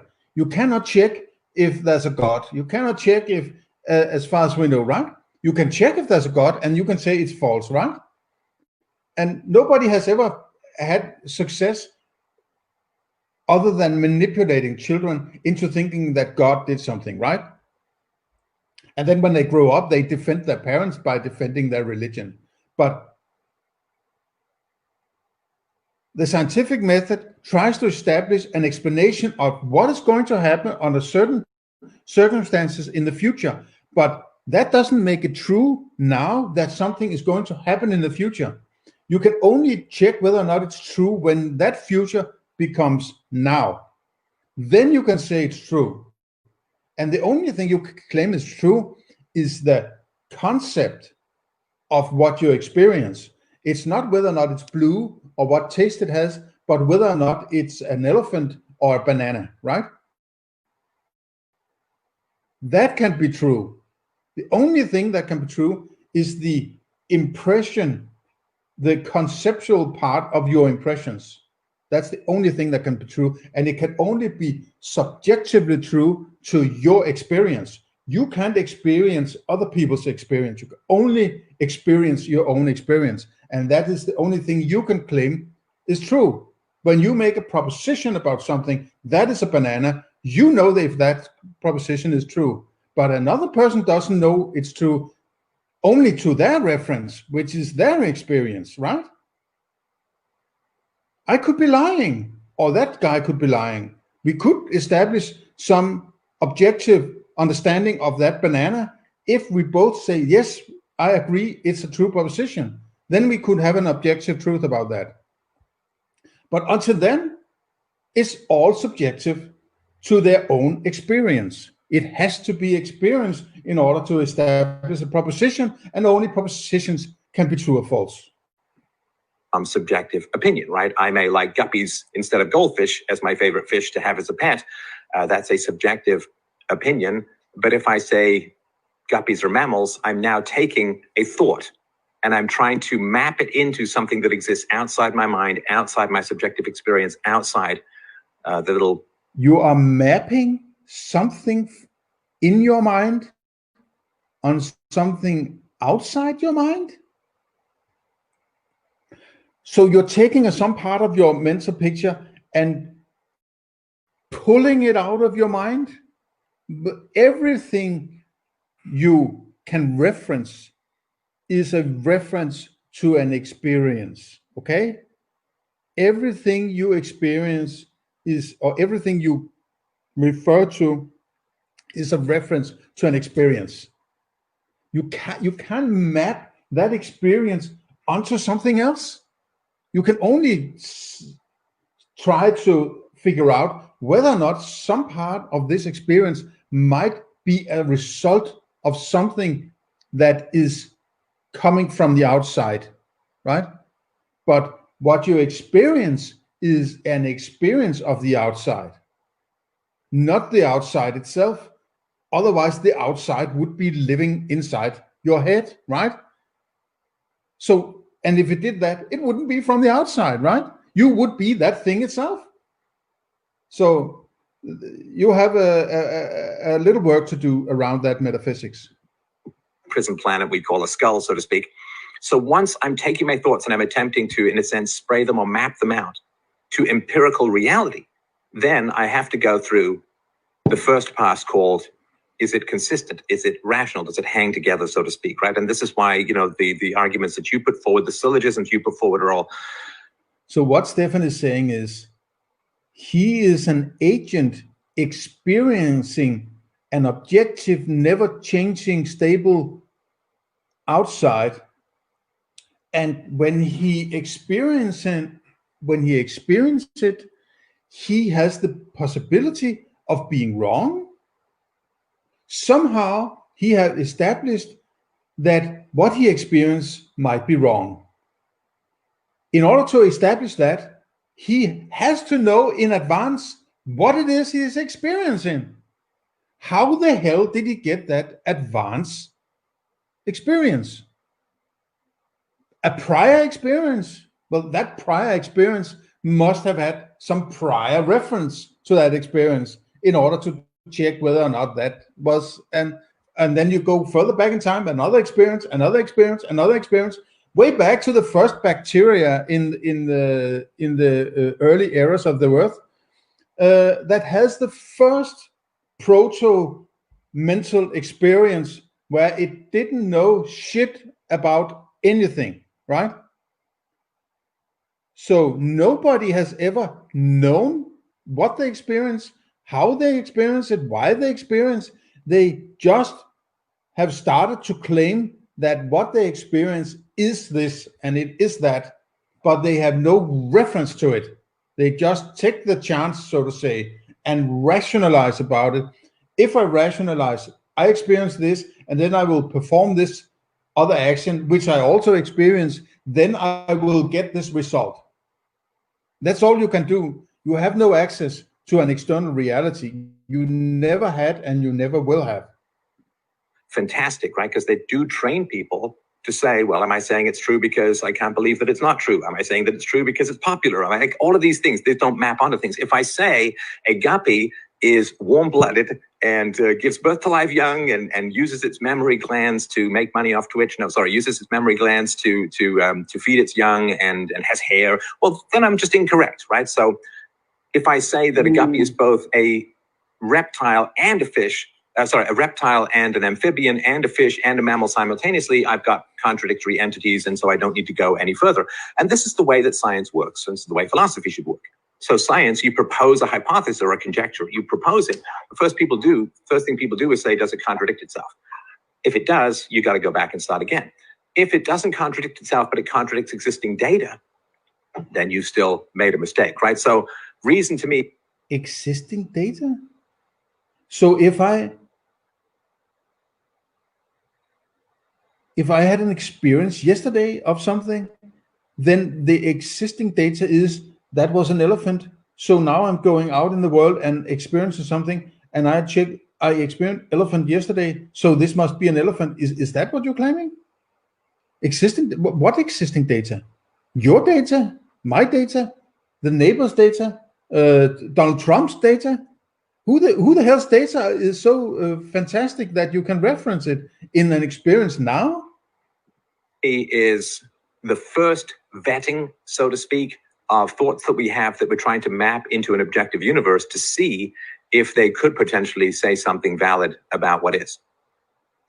I would say that I pretty much entirely agree with you, especially on the sense of, look, we can't say for sure that there's no teapot going around Jupiter. We can't say for sure that there's no God.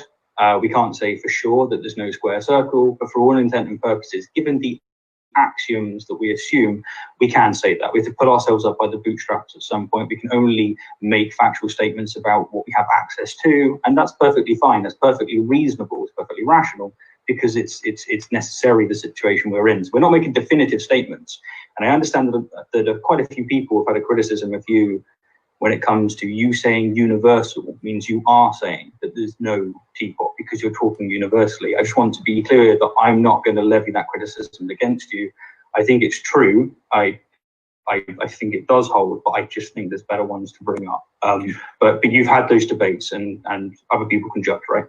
Now that's really interesting, because here's where you and I good. Now we're diverging. We get in the, it's funny, you know, like you get a Y when people diverge, and you also get a Y in philosophy, right? So here's where we're diverging, and I'm not just talking hairstyles, but so there were three things that you talked about there, two of which I'm with you, one of which I'm with you on, two of which I'm not. So you gave three examples. One was the teapot around Mars. It's unlikely, but it's not a self-contradictory entity, right? Because teapots exist, they can certainly orbit Mars, so it's unlikely, but it's not impossible, right? But then you provided two other things that I do consider positively not there, so to speak, which is a square circle and the traditional concept of a god. So those two situations are self-contradictory entities in a way that the teapot is not. So I wonder, I'm perfectly comfortable saying no square circles and no traditional god, but I'm not comfortable saying no teapot because it's not a self-contradictory entity. So I wonder if you can just tease that out for me. I am totally fine to run on that, because that is what I'm convinced of. You can't have a square circle in the universe. Do I know this with certainty? No, unless we insist that the universe functions exactly as we experience it, which, considering that we used to make statements about the universe based on Newton's laws of gravity, and we were very confident. We called it a law, for crying out loud. And we were really like, it's universal, etc. And then what happened is E equals mc squared and general relativity. And all of a sudden, it wasn't universal. Well, actually, it was never universal. We shouldn't have been so arrogant as to have claimed that we know it's true in all places of the universe. And what I'm expressing is that the more I've learned, and I know that a lot of people have expressed this, Hitch did, for example, the more I learn how little I know. And it makes me very cautious of wanting to say definitive universal statements. But for the that's a good skeptical attitude, in my opinion.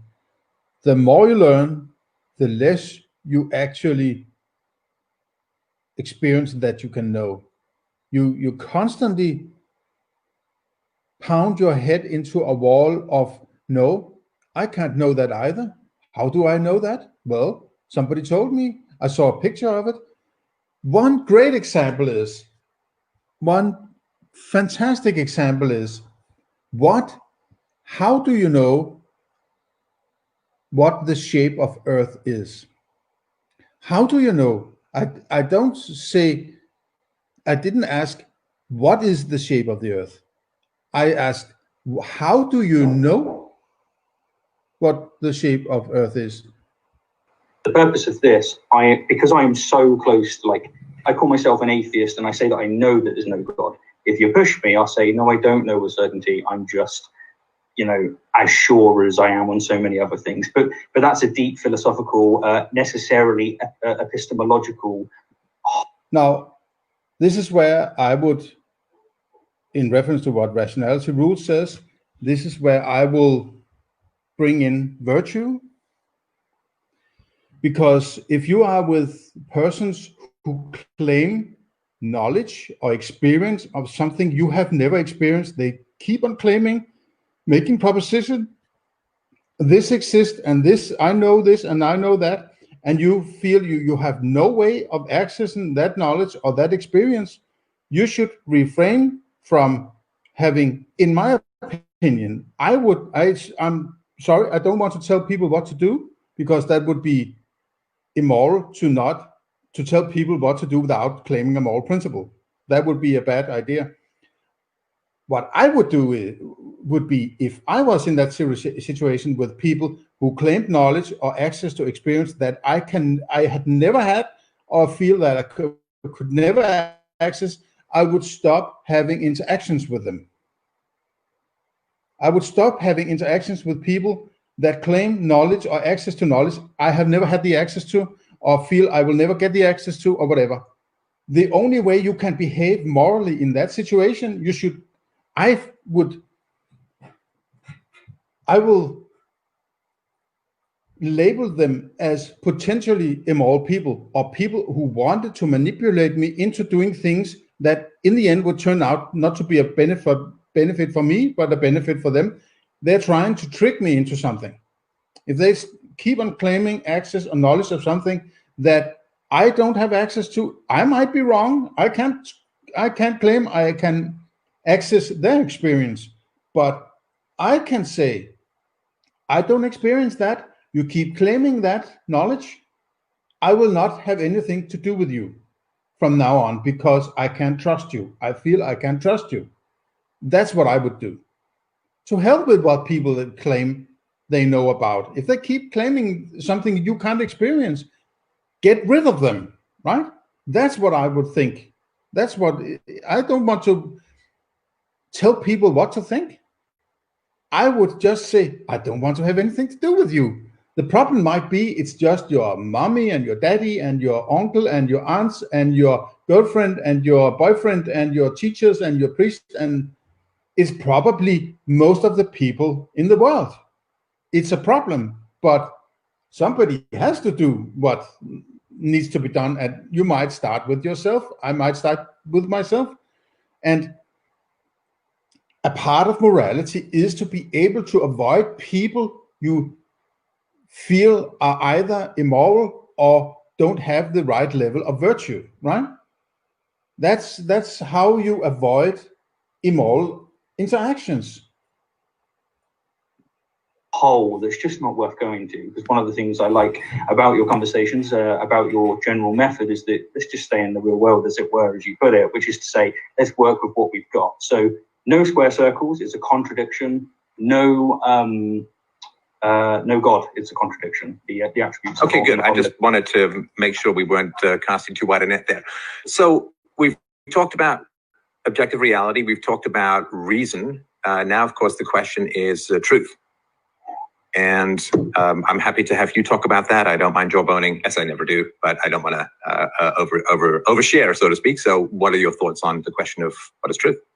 It's just basically, does it accurately represent reality, those things that are external to us? And we have two ways, at least two ways of looking at it. One of it is that we make factual statements. It is a fact that the Earth is a sphere, for example. This is relating to reality, as it were. And the second, it is a fact that the Earth is a sphere. It can't be a fact. No, I'm watching a video of two people interacting or debating, judging from where they're sitting. I'm having a hard time believing that rationality rules can sense the shape or the form, the shape of Earth, where he's sitting there, claiming that it's a fact. It can't be a fact to him because he's not experienced the form, the shape of the Earth. How does he know? Has he access to some sort of God mode he can go into and experience the shape of the Earth? How does he know what the shape of the Earth is? Somebody told him. Well, that's usually not a good good way to establish knowledge. Somebody told me. Well, somebody told me there's a Santa Claus. Okay, I guess then the Santa Claus exists. You read it somewhere. Well, I read somewhere that there's unicorns. Well, then I guess there's unicorns then, right? Somebody told me there's a teapot in Jupiter. I guess there's a teapot at Jupiter, right? How do you establish a fact? You have to have sense data. You have to be sitting in a certain distance from the Earth, experiencing the Earth in order to establish what shape it has. Unless you're doing that, you can claim that you know what shape Earth has. Okay, so you are stretching your ability to have knowledge beyond your means.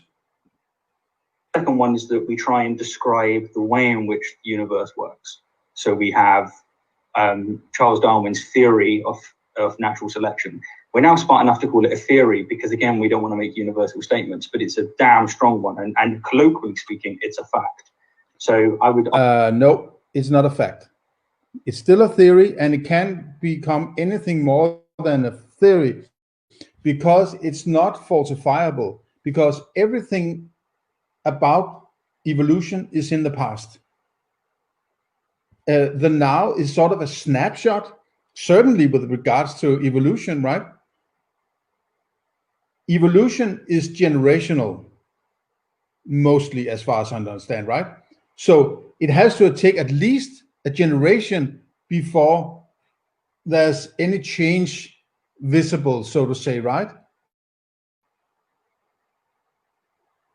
But then you don't have access to what happened in the past because the past is over and done. You can't sense the past. You can only say, okay, I have a theory, and if I'm in the now and looking at fossils and birds and I try to piece this together and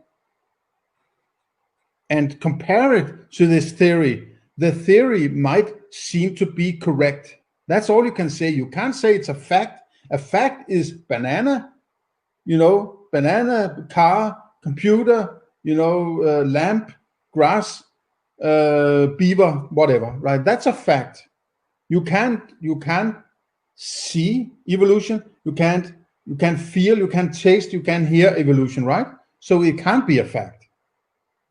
I would put reality in the sense of, or our relationship with reality is very much, truth, as it were, is our understanding of what actually is, if that makes sense. Okay, so I think it's the label that we apply to, the gold standard of truth is that it is rationally consistent, logically consistent, and also maps onto reality. Now, of course, truth maps onto reality. Truth is a result, is a result of a proposition you make about your experience, your impressions, right? If there's an impression in you called banana, and you make the proposition banana, your proposition is true, right? But there's no way for you to know whether or not you should or should not experience banana, because everything that banana might be based on is outside your experience. You can only claim that you experience the banana. You cannot know whether or not you should be experiencing banana. You can only say, if I make this proposition, banana, it is true, right? That's the only thing you can do. In the realm of physics, it's got to map on 100%. Like you start, as you point out, you start missing stuff with Newton, which you start to do closer to the speed of light and all that kind of stuff, right? So when you start missing stuff in physics, that's bad. You can't get the same thing in weather forecasting. You can't get the same thing in looking at human events. But if you have a consistent theory, a theory consistent with itself, and it also happens to map onto and explain larger movements of human history, why is it that central planning in governments tends to fail? Why is it the free market has been so productive? Why is wage labor generally more productive than slavery? Like all of these are interesting questions. If you have a theory that is internally consistent and does a lot to explain most of that, that's about as gold standard as you can get. So to me, truth is the relationship between logical consistency, which is necessary but not sufficient, and then the gold standard of also applies in the world in a consistent, predictable way. And, for like, I don't know, like 15 years, I've been talking about the dangers of increased leftist violence and racial conflict and all of this. And, sadly, if it turns out that you're right, that at least tells people that your theory has some potential merit. So that's, I think, where truth, logical consistency maps onto reality as best as we can tell. That's about as high a bar as we can set. So the next one is, and I guess here's where we start to hear a click of the potential minefield. So we got objective reality, we got reason, we got truth. Look at that, we did that in just a blink of an eye. What premises are implicitly accepted when debating? Now, this is fantastic. And I think this is where we're going to really get to the heart of it. If you wouldn't mind, I'd actually like to present where I think you equivocate, because I think it will relate to... Wait, you're saying I haven't done it yet? No, I'm saying... Yeah, right. My bad. If I could put on the table the claim of equivocation, because basically I think there's about 16, 17 flaws with UPB, and particularly there's 4 of them which are game ending, as it were. Wow, so if the flaws in UPB are years, it can almost vote. That's great. A couple more and it can drink in the States. Anyway, go on. Yeah, well, in the... Silly joke. Silly jokes? Is it to ridicule your opponent? Well, it's sort of a sophist trick to make them... I don't like that. UK, it's already free to do a few of those things, so that's all good. No, basically, in this conversation, if you're up for it, he just mentions that he has found, like, what did he say, 16 flaws, 17 flaws or something, and 5 of them are game ending, and then if that was the year it was my age, I could vote and I could drink. Holy fuck, to be quite honest. But I mean, it's not a decent way of debating. Is that debating? What you're trying to define debating, and then you ridicule your opponent in sort of indirect, passive-aggressive fashion? That's not a good style. Very far from it, in my opinion.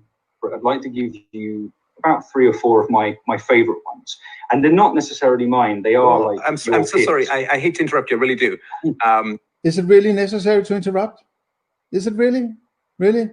Those 17 flaws in your arguments? I do want to get into the UPB stuff for sure, but we can decide not to do what premises are implicitly accepted when debating. Because if we can agree on those, then I think we're a long way towards maybe narrowing down where the major differences are. We can take that pathway first if you like. The only reason I'm interjecting here is I think that you'll understand my critique a little better if we do it beforehand. But I'm happy to go. No, it's if you want to do it that way, that's totally fine with me. Okay, cool, man. I appreciate that fact. But we will definitely go through those, because I think that's where the heart of our disagreement is probably going to be, because that's where Hume resides, as it were. So I was wondering if you could explain to the audience the concept of an equivocation fallacy. I'll let you take that. I'll let you take that bullet. Yeah, sure thing. So an equivocation fallacy occurs when a word or a term with 2 or more different meanings is used in multiple senses in an argument. So to give like a classical example, premise 1, laws are created by an intelligent agent. Premise 2, there are laws in the universe. Conclusion, therefore an intelligent agent God created the laws of the universe. The reason why that is an equivocation fallacy is that they've used two different definitions of the word laws throughout their premises to get to their conclusion. So what I'd like to present is essentially where I think that you have two, perhaps three definitions of UPB in your book. And once I've got all of that on the table, would you be okay with me doing that and then giving the floor to you to respond? Because one of the notorious things about equivocation fallacies when you're trying to present them is the other person wants to interject a lot, which is understandable. But would you allow me to get that on the table? I'll be quiet till you tell me not to. That's totally fine with me. Thanks, man. The floor is all yours afterwards. So, yeah. The first definition that you give of universal preferences is on page 33. And you say, quote, preferences are central to any methodology claiming to define the truth values of propositions. The scientific method, for instance, is largely defined by innate preferences for logical consistency and empirical verification. The science, the premise is, if you want to determine a valid truth about the behavior of matter and energy, it is preferable that you use the scientific method. In this sense, preferable does not mean sort of better, but rather required. And then you give some examples. Quote, if you want to live, it is universally preferable that you refrain from eating a handful of arsenic. If you wish to determine valid truths about reality, it is universally preferable that your theories be both internally consistent and empirically verifiable. Universally preferable then translates to objectively required. I'm just going to give that one more time just because I think it's really important. Universally preferable then translates to objectively required. So here you've given a clear definition of something that's universally preferable. That is objectively required or necessary. If you wish to live, it is objectively required that you refrain from eating a handful of arsenic. Note that this definition is descriptive as opposed to prescriptive. You're not saying that someone should or ought to refrain from eating a handful of arsenic, but rather merely stating that if you want to live, it is objectively required that you don't eat a handful of arsenic. We can all, of course, sorry to interrupt, but we can all think of situations where somebody would choose to eat a handful of arsenic because they have some other value. Maybe they've been captured by the bad guys and they don't want to give up the goods, or maybe they have some terrible ailment that it can't be cured. So, yeah, I mean, there are certainly situations wherein, while we may have issues with it, we can certainly understand the motivation. Absolutely, yeah. So again, you're simply making a descriptive factual is statement as opposed to a prescriptive should ought statement. You're just pointing out, look, if you want to live, then don't eat a handful of arsenic. But on the very next page, you switch from asserting about what is the case to asserting what ought to be the case. Quote, thus, when I talk about universal preferences, I am talking about what people should prefer, not what they always do prefer. To use a scientific analogy, to truly understand the universe, people should use the scientific method. Critically, unlike the first definition you gave on the page before, which operates explicitly in the realm of descriptive, factual is statements, by using the term should on this page, you're now explicitly in the realm of prescriptive, normative, ought statement. I'm not crazy about these hypothetical imperatives or these if-else statements about sort of reality, because 200 years ago or something, they would say, if you want to understand the universe, you have to read Newton, right? 100 years later, you would say, if you want to understand the universe, you need to read Einstein. So there's nothing, there are no necessary connection between if you want this, then you must do. There are no actions that must lead to a specific result. There are no necessary connections, and that is again Hume, very, very good philosopher in my opinion. He says there are no necessary connections. You may have theories, but they are subjective to your rationality, your experience, right? You may listen to other people say, okay, when I was in this situation, or I have heard from that person who says that if you do this, he received that result or whatever, right? But there is nothing in that particular action that will lead to that specific result. There are no guarantees. First of all, because you might not be able to perform that exact action you have envisioned or you have rationalized. And additionally, you might not receive that result of that action because you are performing your action in a situation in the future based on a judgment made in the past. If you make a rationalization about the future, when you get to that future, and that is a now, that universe has changed. There's a new situation, and you are performing an action that is an approximation of what you thought you would be. So there is no guarantee between actions and consequences. And therefore, it's very hard to make a very straightforward that if you want this result, you need to perform this action. In fact, I think it's a fallacy. With your first definition, your statement of, if you want to live, it is objectively required that you refrain from eating a handful of arsenic. You are merely describing what is objectively required to achieve a goal. Whereas with your second definition of your statement, you're saying, if you want to live, you should refrain from eating a handful of arsenic. With you doing the second, you are now prescribing what someone ought to do given their goal. It's also very bad. It's a very, very, very bad argumentation, right? If I keep on refraining from eating arsenic, I won't live, actually, will I? If I keep avoiding arsenic, is that guarantee that I will live? It's a freaking lousy argument, right? A little bit. Sorry, I'm not. They seem to me both in the realm of if-then, right? If you want to live, don't eat arsenic, and if you want to say something true about the universe, use the scientific method. Sure. So we can get rid of the first definition now, I guess. So when you say, I'll go back up. When you say, quote, universally preferable, then translates to objectively required. By objectively required, you are implicitly saying that they should do it or should not do it. Is that correct? If we're just using assuming a particular goal, yeah. So you're not describing it is assuming a particular goal. It's a Kantian hypothetical at this point. No. But I'm talking about science, and I already said if you want to say something true. I mean, you understand the book can be labored if I put the if-then statement in every conceivable time I'm talking about it. I mean, I've been talking about science as a category, right? Yeah, no, I'm absolutely happy with the fact. And, I'm sure you appreciate the term objectively required doesn't necessarily seem prescriptive, but you don't want to keep repeating the same words. I get that. So we can write the first definition off. So you've got the second, which is the hypothetical imperatives. But then on page 54, for example, and this is the one you actually use more often, you implicitly give a third definition of UPB. You say, quote, UPB is an all or nothing framework. If an action is universally preferable, then it cannot be limited by individual, geography, time, etc. If it is wrong to murder in Algiers, then it is also wrong to murder in Belgium, the United States, at the North Pole, and on the moon. If it is wrong to murder yesterday, then it cannot be right to murder tomorrow. If it is wrong for Bob to murder, then it must also be wrong for Doug to murder. Why does that necessarily follow? If it's wrong, then it must also be wrong for what is wrong. What is wrongness? You are trying to establish a way to figure out what is wrong. So you cannot use wrong as an argument for getting to the mole or this UPB to check moral principles.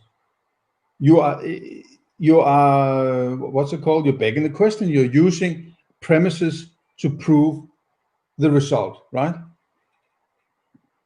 Now, this non-contingent, non-hypothetical, non-goal-based moral statement is indeed the holy grail of philosophy.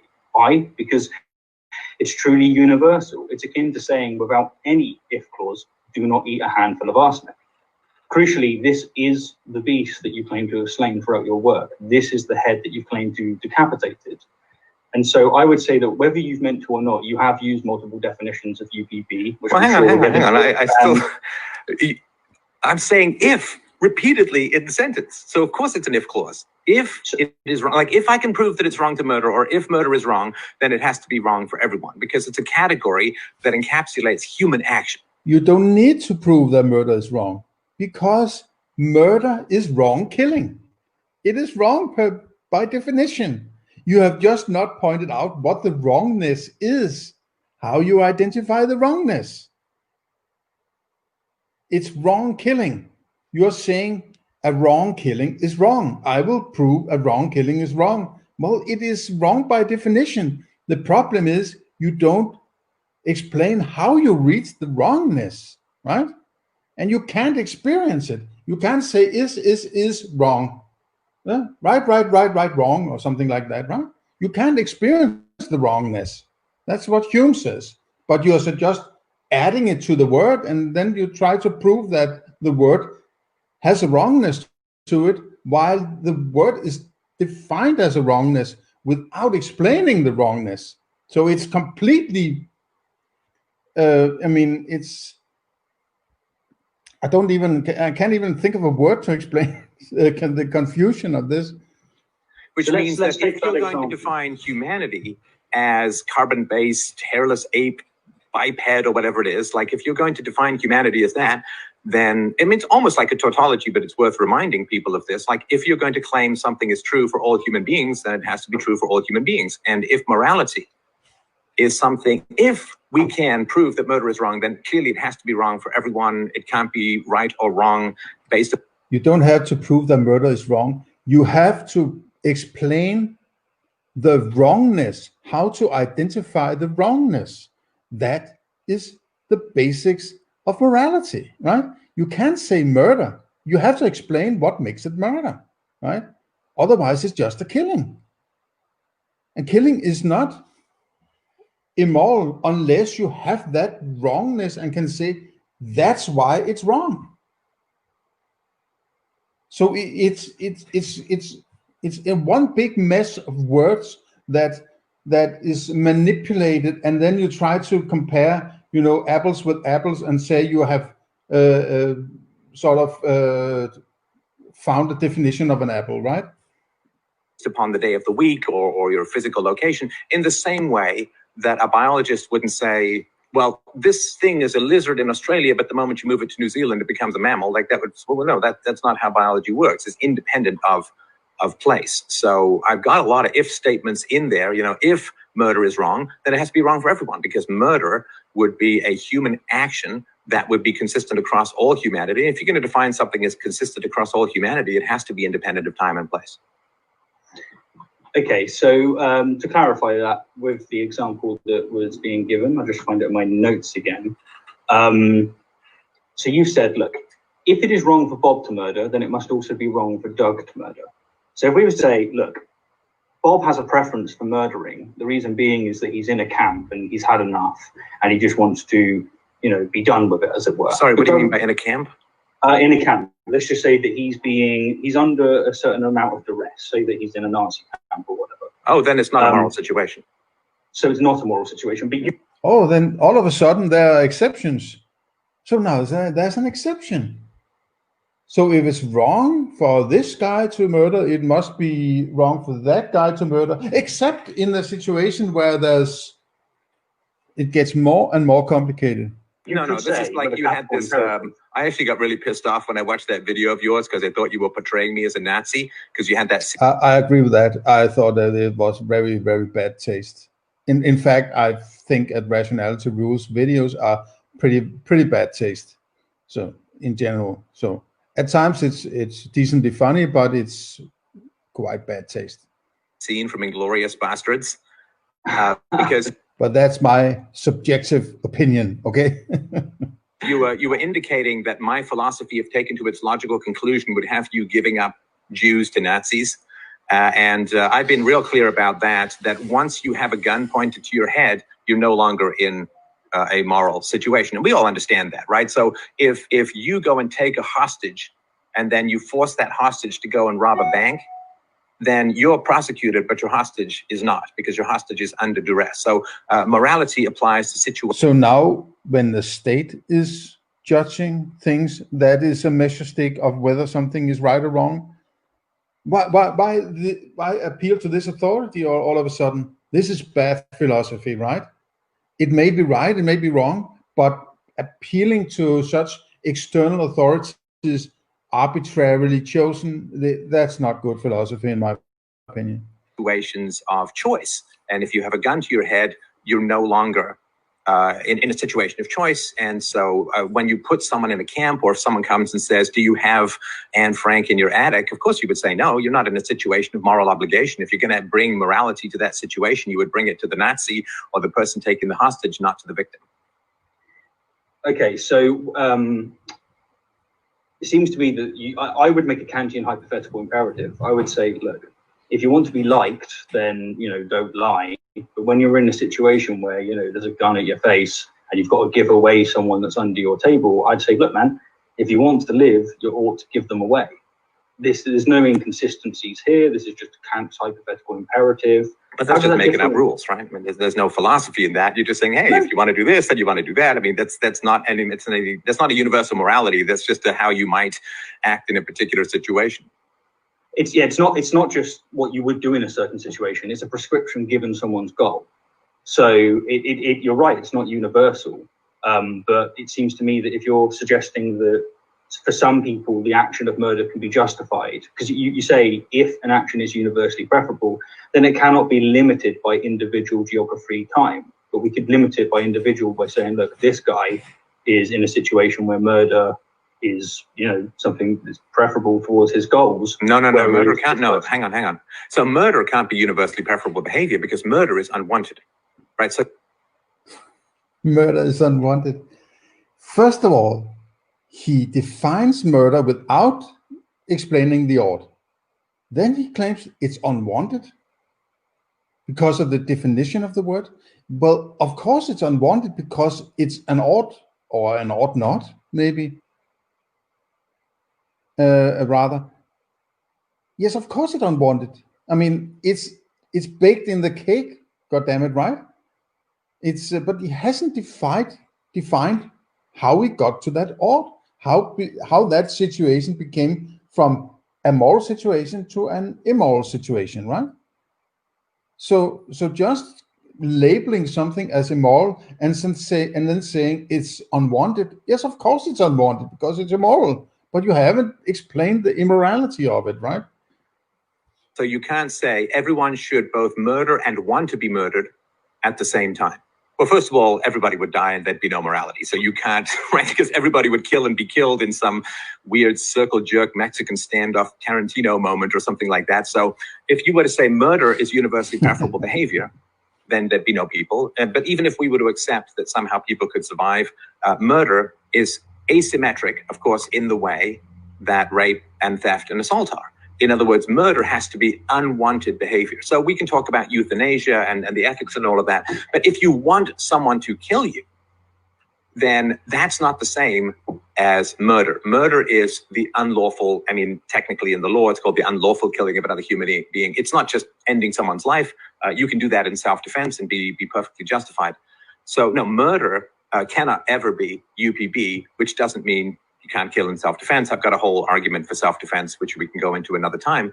But murder is very, very specific, and murder can't be UPB because it has to be unwanted. Yes, I understand that it's the murder aspect. It's more that you can prescribe something to one person given their goal and prescribe something completely different to someone else given their goal. And it seems to me that if you want a universal... I don't follow that. Sorry. Do you mean I am doing that? No. I'm saying that that's a Kant's hypothetical imperative. And when you're introducing if clauses, then you are in the realm of Kant's hypothetical imperatives, because you're saying, look, you should do this if you want this, if you have this goal. Whereas a universal morality would necessarily have to just be, thou shalt not murder. Don't murder. This seems to be the thing that you were promising. Whereas are you saying that the entirety of UPB is a regurgitation of one of the 10 Commandments? Come on. I've worked a little harder than that. No, man. If I was going to say it's a regurgitation, I'd say it's Kant's hypothetical imperative more so than anything else. And the reason I say that is because you add these if clauses. You say, if you want to understand X, you ought to do Y. And the good news, of course, is that I have no problem with that. And your peers, philosophers in general don't have a problem with that. But it's not the holy grail of philosophy. It's not the thing that we're looking. Hang on. Can theft be universally preferable behavior logically? And by theft being universally preferable, do you mean someone wants to be stolen from and steal at the same time? Well, you can. Well, yes. Can everyone want to steal and be stolen from at the same time? No. Okay, so that's good, right? So theft can't be universally preferable behavior. Yeah, but all can't want to be stolen from and steal at the same time. Can they have the preference? Can they have the urge to? I mean, can if they're in some special situation or where they can want to both steal, take stuff from others while they are being taken stuff from? Actually, I don't see why the one desire eliminates the other desire necessarily. I don't find it very likely that if I want to steal something, I want to keep it. But should it be the same thing, or could somebody else steal some other thing that I might not really want? And I mean, they are trying to describe actions based on preferences and emotional states about wanting something and not wanting something, and then make it objective. It at some point this must fall for the Occam's razor. It becomes so convoluted and so hypothetical, and so, you know, it's impossible to stand in front of your mirror in your bathroom and figure out whether or not I should brush my teeth, right? It should be so clearly you only need to use a split second to figure out whether or not this action is moral or not, right? It should be absolutely freaking clear. And these hypothetical this and feeling that, and I have an urge to do this, and I have not an urge to do that. And in this situation, no, is it a death camp, or is it not a death camp, or am I on the moon, or am I not on the moon? And it becomes so convoluted, it is completely useless, right? All you've just done is describe the fact. You've described the contradiction. You've basically just said, look, square circles are impossible, therefore morality. That's not morality. You just said that theft can't be universally preferable behavior. Because you're defining anybody who claims that there's any value in universally preferable behavior has to then submit to the strictures of universally preferable behavior. In the same way that you can, like, science is not a buffet. Like, you say, okay, well, there's a scientific method for this, but not for that. Like, it's just the way that it is. So the real issue, of course, where you and I part ways, is that you reject the self-detonation of the argument, there's no such thing as universally preferable behavior, as far as I understand it. No. It's the problem, and this is why I'm focusing on the equivocation, is the way in which we define universally preferable behavior. Because if we just say, look, man, a square circle is impossible, I agree. If we say a married bachelor is impossible, I agree. If we say that you can't want to be murdered, I agree. If we say we can't want to be stolen from, I agree. These are all descriptive statements. None of this is in the realm of morality. It's not even hypotheticals imperative. Like, to go to the analogy, you haven't even got out of bed. You're intellectually masturbating. Wait, so you're saying that? So you're saying that an argument that says what would that be rape, like? theft, assault, and murder can't be universally preferable behavior. That if you accept universally preferable behavior as a standard, and I argue that even to engage in a debate is to accept it as a standard, that if you accept universally preferable behavior as a standard, you must reject rape, theft, assault, and murder. You're saying rape, theft, assault, and murder have nothing to do with morality? Again, he is referencing certain situations or objects or occurrences as if everybody knows what it is. As if it's absolutely crystal clear when and where and how and who, when it comes to stealing and raping and all that. It's unbelievable. No, of course you have something to do with morality, but what you're describing now as UPB is anything that is self-contradictory or self-detonating, as you describe it. No, which is why no. We just went through this earlier, man. When there are scientific theories that are self-contradictory, which you toss out, they don't have anything to do with morality. Yeah, I know, but you're saying that if it's so you have UPB.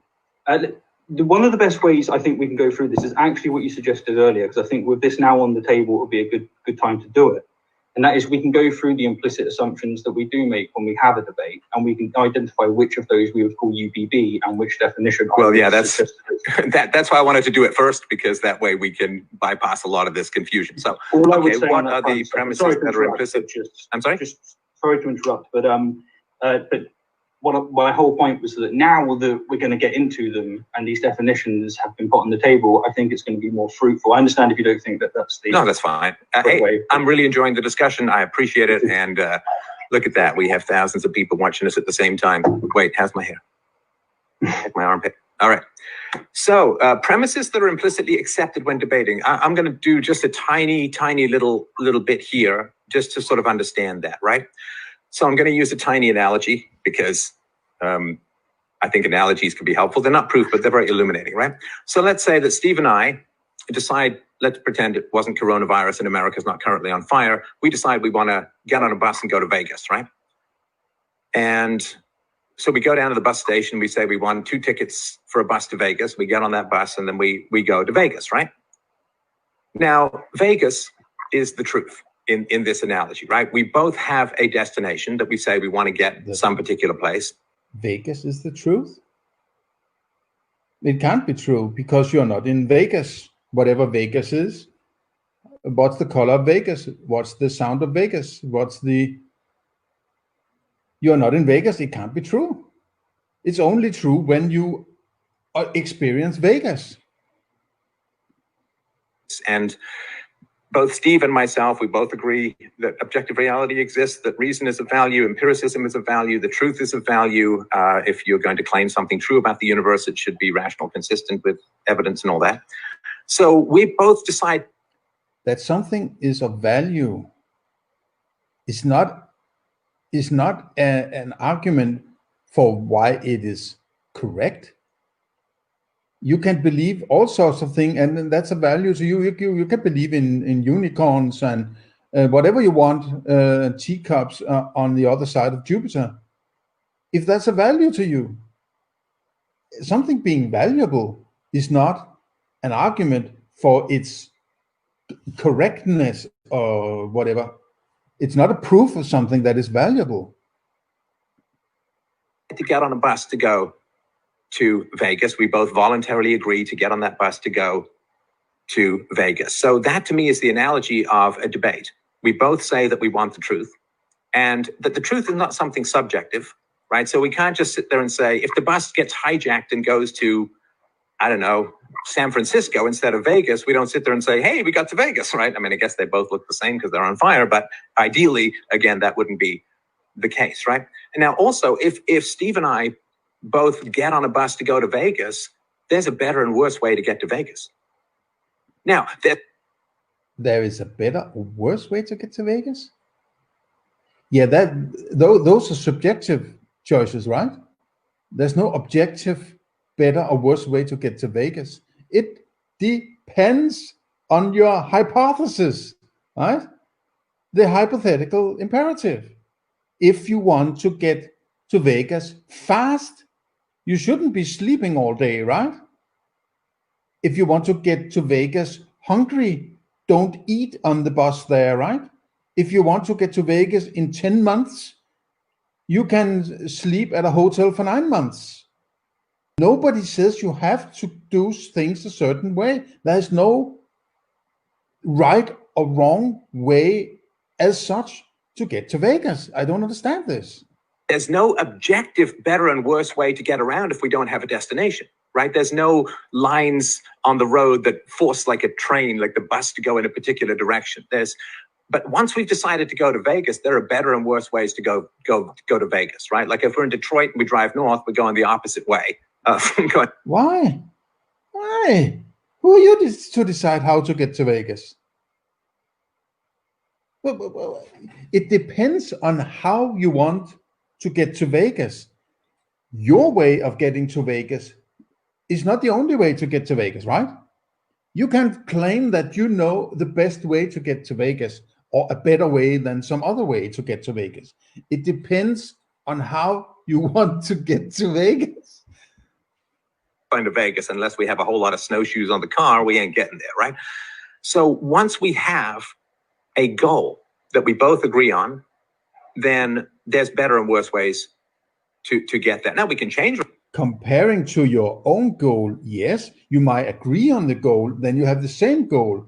So comparing to that goal, the way you want to get to Vegas, there are ways that doesn't comply or are different to that way, and that may, from your rational standpoint, your rationality, be a worse situation or a worse way to get to Vegas compared to your subjective rationality on how to get to Vegas.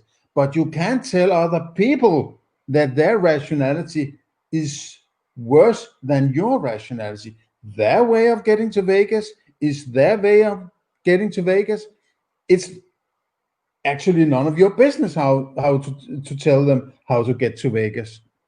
A goal, of course, we can say, I don't want to go to Vegas, but as long as we both say we want to get to Vegas, then we're both kind of bound by the laws of physics, reality, and travel and all of that to get to a particular place. So my argument is to say, look, if you and I are going to start engaging in a debate that's not just a conversation about personal preferences. Like the other night, people got me started talking about music, and I mean, I love music, and I was talking all about my particular tastes and getting feedback. This is just a taste thing, you know, like, again, it's the guppies versus goldfish thing. If I like guppies and you like goldfish, you know, we can have a discussion about owning fish or whatever, but it's not like some objective metric, right? We're then basically talking about cities we've liked to have visited in the past, rather than a city that we're objectively going to in the present. So what I'm saying is, getting into a debate with someone is like saying, okay, we're both getting on this bus and we're going to Vegas. Now we are part of an objective process, an objective structure, because we both have a goal called getting to Vegas that has an objective destination, that has an objective methodology for getting there. And now we can start to talk. No, it doesn't. An objective way to get there? It doesn't mean there's only one way to get there. There are an infinite number of ways. If you call this a behavior called getting to Vegas, there are tons of different ways to get to Vegas. The only result that is objective is, am I in Vegas when I claim I'm in Vegas? Is that proposition, I'm in Vegas, true to you? Or do you have further criteria, like it must be on a Friday or whatever, something like that, or when the moon is certain phase or like that? But there is no singular objective way to get to Vegas, right? I simply can't understand how he can use arguments like this.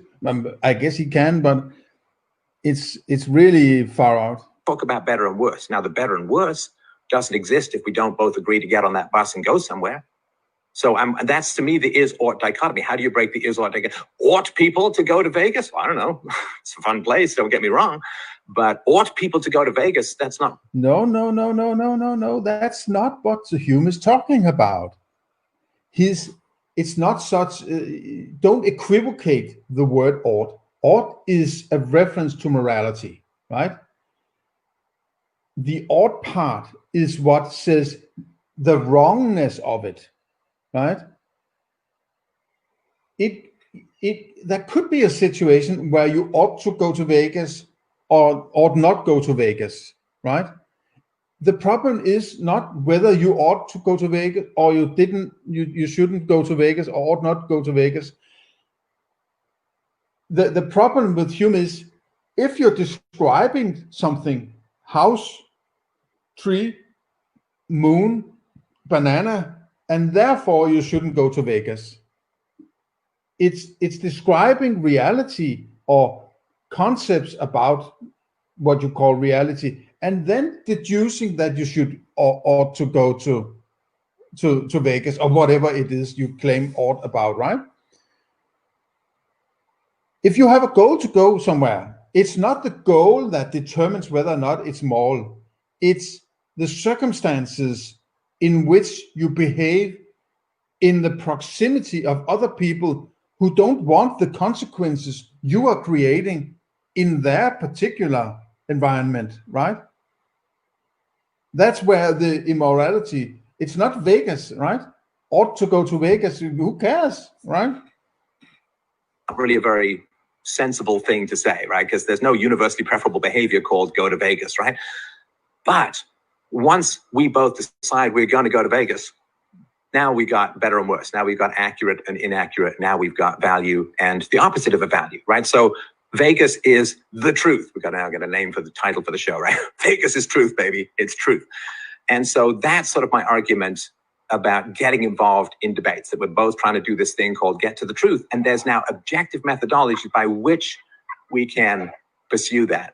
But if you and I get, last thing I'll say, this is you and I get on a bus, we're going to Vegas, and then you turn to me or I turn to you and we say, well, there's no better or worse way to get to Vegas. It's like, okay, come on, we have no purpose on this trip. Like once you're getting in the bus and going to Vegas, there's a whole bunch of stuff that you have to kind of... No, there is no object, that there's no singular better or worse way to get to Vegas. It depends on how you want to go to Vegas, right? But if you have decided on a way you want to go to Vegas together with Rationality Rules, yes, deviations from that way is a diminishment or a worse way than the best way, which you have presumably decided on, right? But don't tell other people what is the best way to get to Vegas. Well, how dare you tell people what is the best way to get to Vegas? It's none of your business. Kind of accept, as long as your goal is still Vegas. And so since our goal remains the truth, there's stuff that's implicit. That's what we're, I think, trying to sort of unpack here. Yeah, I mean, the only thing I would touch on that is you said a lot of if. It's akin to, in reference to what I just said, it's akin to saying, well, I know what kind of healthcare you need, right? Yeah, you might think you know what kind of healthcare you need, but you need this kind of healthcare that I know what's best for you, right? It's authoritarian, right? I know I have access to objective truth. I have access to reality, the unchanging, perfect knowledge about how best to get to Vegas. I'm going to tell everybody how to get to Vegas. If, and I know it's deliberate, of course, you're saying if we have the goal, Hume wouldn't have any problem with you saying, look, if we want to get to Vegas, we ought to take this route. If our goal is to get there as quick as possible, we ought to take this route. You would have no issue. Exactly. If we want to get there as fast as possible. But who says you want to get there as fast as possible, right? If I want to go around the United States, I might want to go to Vegas at some point on my round trip in the USA in 3 months. So in 3 months, I think I want to be in Vegas. Why should I go there as fast as possible? Why is that the criteria? If I want to go to Vegas, it isn't. It depends on who you are, what you want, and maybe you change your mind during the trip or whatever, right? That isn't bridging the is-or gap. Well, I think it is, and that's, of course, where our big difference lies. So go for it. What premises are implicitly accepted when debating? Sure. So one of them would be... Okay. Now it's settled about Vegas. Now we know how to get to Vegas, right? We have just settled that. Now we are going to settle how the language has meaning. Because I can't communicate that to you, of course, or at least I can't I can't in any way, I don't believe. I can't communicate that to you without, using language. It's a self-detonating, self-contradictory statement. If you can use language to convey that language has no meaning, language has meaning. Okay, yeah, I'm with you there. Yeah, so we both agree with this. We could use your analogy. We could say, you know what? That's the wheels of the bus. Now that song's in my head. Language has meaning? No, it depends on what you mean by language. If language are the sounds you make with your throat and your mouth. It has no meaning. It's just sounds you experience. The meaning is what you create when you experience that sound. You from the receiving end, from the producing end of the language, it's the meaning that is transformed into a sound that is the meaning is what was the word? I'm just missing a word there. It has the same. There's the meaning with a certain sound, and when you make that sound, you have an expectation that meaning will also be created in the receiving mind of that sound. But the sound itself is just a sound. That's a good rule of thumb to think about, that language, words, are just sounds made with your mouth. That's all it is. Whatever you add to it is in your mind. If you create a meaning to it or call it a language or something, that's something you put onto it. In the basic sense data, it is just sounds. Whatever is added to it is added by your mind. Oh, I've been a stay-at-home dad for too long. All right. Language has meaning. Yep, we accept that. So would you call what we just described, would you call that UPB? I would say that to deny that language has meaning would remove you from the debate. I agree with that, but would you call, because you go, boom, UPB right there. Boom, like, is that a boom? Is that a UPB? I'm not sure what you mean. It's not a moral So when someone tries to correct you, they go through these implicit premises. I'm wondering which of these implicit premises are the ones where you say, boom, you're doing UPB there. You're enacting, you are using UPB to state to me that there is no such thing as UPB. What I'm asking is, would language be, with it being a contradiction for me to tell you that language doesn't convey meaning, is that a UPB? Well, or is that just no, that's, I mean, it's a great question. Sorry, it took me a little while to sink that through my scalp. So I get the question. So what I would say is that self-contradictory statements are false. And so if you're saying to me language has no meaning, then I would say, well, you've just contradicted yourself, because you're using language, the meaning of language, to convey that language has no meaning. Yeah, so I would say that that's a false statement, and you could say it's universally preferable behavior to make consistent statements if you wish to be honest. Is it a false statement or is it nonsense? If you are implicitly saying language has meaning, but you are explicitly saying it doesn't have meaning, you are contradicting yourself.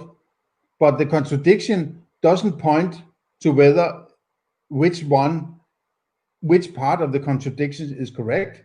It doesn't make one part of it false and the other true necessarily. It might be that nothing has meaning, right? It might as well be nothing has meaning rather than language has meaning, language has no meaning. If I'm saying language has no meaning, but I'm trying to convey it as if it had meaning. Well, if it didn't have meaning, then the statement that it doesn't have meaning is not correct, while I'm trying to, put it for it gets very convoluted, right? I'm not certain about these statements or propositions, whether or not propositions that is contradictory can be false, because isn't it internal? The internal logic of it is fallacious or incorrect, so it's unfalsifiable because it's nonsense. So it can't be false. If you wish to be accurate, let's say, right? Do you think someone's necessarily doing it if they just say language, you can't, if they accept that that's a contradiction, have they necessarily enacted a UPB there? Like, could someone not do it? Now, so UPB is one of these things, and I want to just be clear about this. I sort of clarified this more in my new book on UPB called Essential Philosophy. So UPB is one of these things that's it's two things, you know, and it's sort of like science, right? So science is two things. It's the theory and the practice, right? So there's sorry, Steph, I promise I'll let you continue. Apologies. Yeah. I know it's rude, but if you're saying that UPB is two things, then you've kind of proven my point with equivocation fallacy. No, not at all. No, not at all. Okay. I mean, science is two things, right? You can redefine it in different ways, but no. Science is the theory and practice of science. There's the scientific method, which is not science directly. And then there's the practice of enacting theories and experiments and reproducibility within or under the umbrella of the scientific method. So just to clarify that point, I'd say you just gave two things. You gave science and a scientific method. They're different things. They have different definitions. There's no problem there. Whereas no, but other they're things, both under the umbrella of science, right? Yeah, but if we're going to use under the umbrella, then, you know, if we're using one definition, to be clear on what a preference is, and we use something. So no, I get that. So there's UPB, which is just around self-contradictions are invalid, right? Or things that contradict empirical evidence are invalid. So that's UPB. And then there's UPB, which is used to evaluate moral propositions. And that's very clear in the book. I mean, I know it's not super clear, and that's why I've sort of written a thing that clarifies it more. It's one of these things that when you sit with the idea for so long, it becomes clear to you as well as clear to others sometimes. In your book, you defined it as anything that's not to do with with people per se. You just called it aesthetics, and you called it if it's to do with people preferences. You discarded it in reference to just facts in general. You necessarily made it part of morality. Well, no, because it's universally preferable behavior, which we talked about earlier, that our statements be internally consistent and consistent with empirical reality. Okay, so I guess we can go through those implicit assumptions a little further to bury them out from there so that we can figure out which ones are UPB. I'll let you continue. I don't mean to interrupt. I just wanted to clarify a few things. Okay, so language has meaning. I mean, objective reality plus the other person has to exist. Yep. So yeah, I'll get these down. Yep. When you say that, when I assume that you exist, which is necessary for me to have a conversation with you, is that UPB? Well, it is not UPB to say that self-contradictory statements are valid. Sure. Contradictory statements can't be UPB because it's not a behavior. It's universally preferable behavior. And deciding for yourself whether or not some part of your experience is a certain category can't be a behavior because it's only in your mind. What the hell are you talking about? And if I say that I'm communicating with you and that you don't exist, then I'm contradicting myself, right? Yes. So that is a UPB. Well, it's a UPB violation to claim that self-contradictions are valid in reality. Okay, so you would say, so we've got language down, and we've got the other person existing. The senses are valid. Or at least as accurate as we can get. You know, we caveated earlier, but, yeah. You know, let's be honest. God has spoken, the senses are valid. I put unto you, little people, the senses, your senses are valid. Holy shit. My senses are also a part of my experience. I experience the sensual data, but the senses are a part of that experience. I don't have access to what creates the sensual data because everything is based on that sensual data.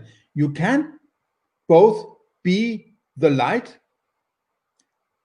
and the torch, right? The light is not the torchlight or the torch.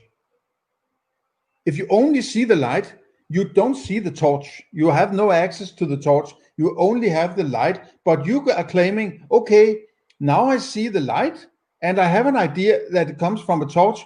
And by analyzing this light, I have now access to the torch and I can tell you it's valid. Holy crap. fuck that crap. Get straight to the business. Oh, listen, we've all had those conversations where you're in a hot debate with someone and and you try and reassemble it so as not to break the flow. But yeah, the senses are valid, right? Valid enough. You know, it's like saying, you know, language has meaning. It doesn't mean it's perfect, which is why we kind of work on these definitions, right? But yeah, language has the capacity for meaning. Objective reality exists. The other person exists. The senses are valid. And accuracy is preferable to error. Accuracy is preferable to error? But how do you know what you experience is what you should experience? You only have the experience. How do you know it's an error? You may not follow if you believe it's rational to follow the scientific method and it's described in a certain fashion and you don't follow that fashion, yes, you are, it would be preferable for you, according to your rational standards, to follow what you thought you should follow. But I can't tell you what you should experience. I can't even know what the hell you're experiencing. I can't know if what I experience is correct or incorrect. I can only claim if I experience it. And if I claim I experience it, everybody listening to that claim can't know if I'm lying. I can't know if everybody else is lying. I can't even know if they exist or are just some part of my experience, right? These are huge, huge leaps of knowledge or insights that you cannot possibly have. So these are necessary assumptions that we make during debate. So when it comes to the language one, of course, I've made that assumption. I would say it's a factual statement that I've assumed, and that is that language has meaning. When it comes to assuming that you exist, I've made that assumption. Again, you can't experience language. You can only experience the sound. And when you hear that sound, you apply that meaning to the sound, or the sound initiates certain ideas in your mind, right? If I say cow, you don't experience cow, but still you can get sort of a vague representation of a cow. And if I say it's brown, you can also, you know, get a sensation of brownness, but you're not experiencing cow right now, right? So maybe you are, and maybe it's black or white or whatever, right?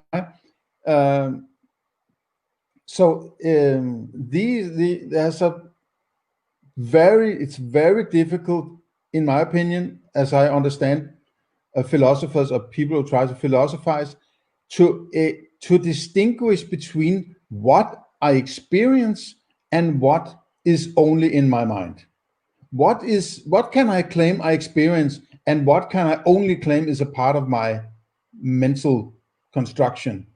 Which part is based on some sort of experience or impression, and what is only ideas in my mind? Nowhere in the realm of morality here. This is just a descriptive statement about I've assumed that you exist. With validity and whatnot. So we both assume that we're playing by the game of rationality. We both assume the laws of logic, for example. So there we go, we're playing by that. I agree with you. I don't see any should here whatsoever. I'm just wondering if you could tease to me where the should is, because I don't think you don't see any shoulds. Sorry, I don't mean that's incredulity, which is, I'm sorry, let me be clear. So if someone says, I want to debate with you, but I don't believe that you exist, that's a self-contradictory statement, right? Yeah, okay. Self-contradictory. So I'm not going to debate with somebody who won't accept that that's a self-contradictory statement because they're not in the realm of reality and they can't achieve truth. Yeah, basically you're saying, are we going to accept these rules, these factual, descriptive rules, in order to have conduct? Yeah, and I'm accepting these rules. Okay, so there's your should. So where's the should? The should is I'm not going to participate in a debate with someone who doesn't. If someone says, I want to debate. Rewinding a bit here. And accuracy is preferable to error. So these are necessary assumptions that we make during debate. So when it comes to the language one, of course, I've made that assumption. I would say it's a factual statement that I've assumed, and that is that language has meaning. When it comes to assuming that you exist, I've made that assumption. Again, we're nowhere in the realm of morality here. This is just a descriptive statement about I've assumed that you exist. With validity and whatnot. So we both assume that we're playing by the game of rationality. We both assume the laws of logic, for example. So there we go, we're playing by that. I agree with you. I don't see any should here whatsoever. I'm just wondering if you could tease to me where the should is, because I don't think you don't see any shoulds. Sorry, I don't mean that's incredulity, which is, I'm sorry, let me be clear. So if someone says, I want to debate with you, but I don't believe that you exist, that's a self-contradictory statement, right? Yeah, okay. Self-contradictory. So I'm not going to debate with somebody who won't accept that that's a self-contradictory statement because they're not in the realm of reality and they can't achieve truth. Yeah, basically you're saying, are we going to accept these rules, these factual, descriptive rules in order to have conduct? Yeah, and I'm accepting these rules. Okay, so there's your should. So where's the should? The should is I'm not going to participate in a debate with someone who doesn't believe that I exist and language has no meaning. And the reason for that is that if they genuinely believe that, then they won't debate with me. So there's a contradiction there, right? So if somebody says to me, Steph, I want to debate with you, but I don't believe that you exist, that's a contradiction, right? Mm-hmm. Okay, so I'm not going to debate with somebody who accepts contradictions. But that's not, whether or not you choose to debate with someone is not an ought statement, right? An ought statement is a generalized moral stance, a moral criteria, a moral judgment. If you think a person is weird and you don't want to argue, that's your choice. There's no ought. It's not that you, because a person makes some particular sounds with his mouth, then all of a sudden an ought arrives just out of nowhere. There's no should and no ought in that. There isn't. You prefer not to argue with that person. It's your choice. There's no ought in it. Obviously, right? Yeah, so the contradiction aspect is, you don't want to debate with people that won't play by the rules. I don't want to play chess with someone that keeps moving their rook, diagonally. I agree with you, but where's the should here? It's like I have the hypothetical imperative. If you want to debate, then you should be consistent. And now you can try, like, if you want to play chess, if you want. Why should I be consistent? Who are you to tell me what I should or shouldn't do? It doesn't follow. You are experiencing sounds made by a human being, and then because you hear these particular sounds, you suddenly arrive at a should or an ought. How? You are experiencing sound, and because it's that sound, it's ought. Bullshit. Want to play chess, you got to move the rook horizontal and vertical, right? X and Y. Yes. Yeah, okay. So we accept those rules, but you just said if you want to play chess. I agree with you. Sure. If you want to debate, then you have to accept non-contradiction. Yeah, if you want to debate me, you have to accept non-contradiction. Yeah. So by debating me, you are accepting non-contradiction. But the key word there, Stefan, is it's still an if. Yeah, it's hypothetical. If you want to debate me, if you want to debate, but you can also try to debate while making completely arbitrary noises at your leisure and call it a debate. I mean, why not? I mean, it's completely ridiculous, probably, and we won't get any further, probably. But who says you have to do things in a certain way? And furthermore, trying to use that as an argument for objective preferences, it's completely out of the wild. You said if, which is a hypothetical imperative. But who cares? God, man. Look, do you speak Japanese? No, I do not. Okay. So if someone said to you, hey, Steve, why don't you come to Japan and give a presentation in Japanese to Japanese people who don't speak English? What would you say? I'd say if you pay me enough money and you give me enough. Wouldn't they ask first, do you speak Japanese? Wouldn't they? Just enough time to learn the language, I'll give it a shot. No, tomorrow. Just, and no. Rationality Rules sense that Stefan is probably trying to trick him, or he feels that he's being cornered, and try to trick into giving him credit for his argument. It's that's what it looks like. I'd say sorry, I'm unequipped for it. It's just as someone came up and said, "Hey, do you want to fight Mike Tyson for it?" Nope. Well, I'll wait 20 years and give it a shot, right? But, okay, so if you can't provide meaning to Japanese people because you don't speak Japanese, then you're not going to go, right? Well, I think I could provide. Why? You could go even if you don't provide meaning. There's nothing in inability to provide enough meaning that means you wouldn't go.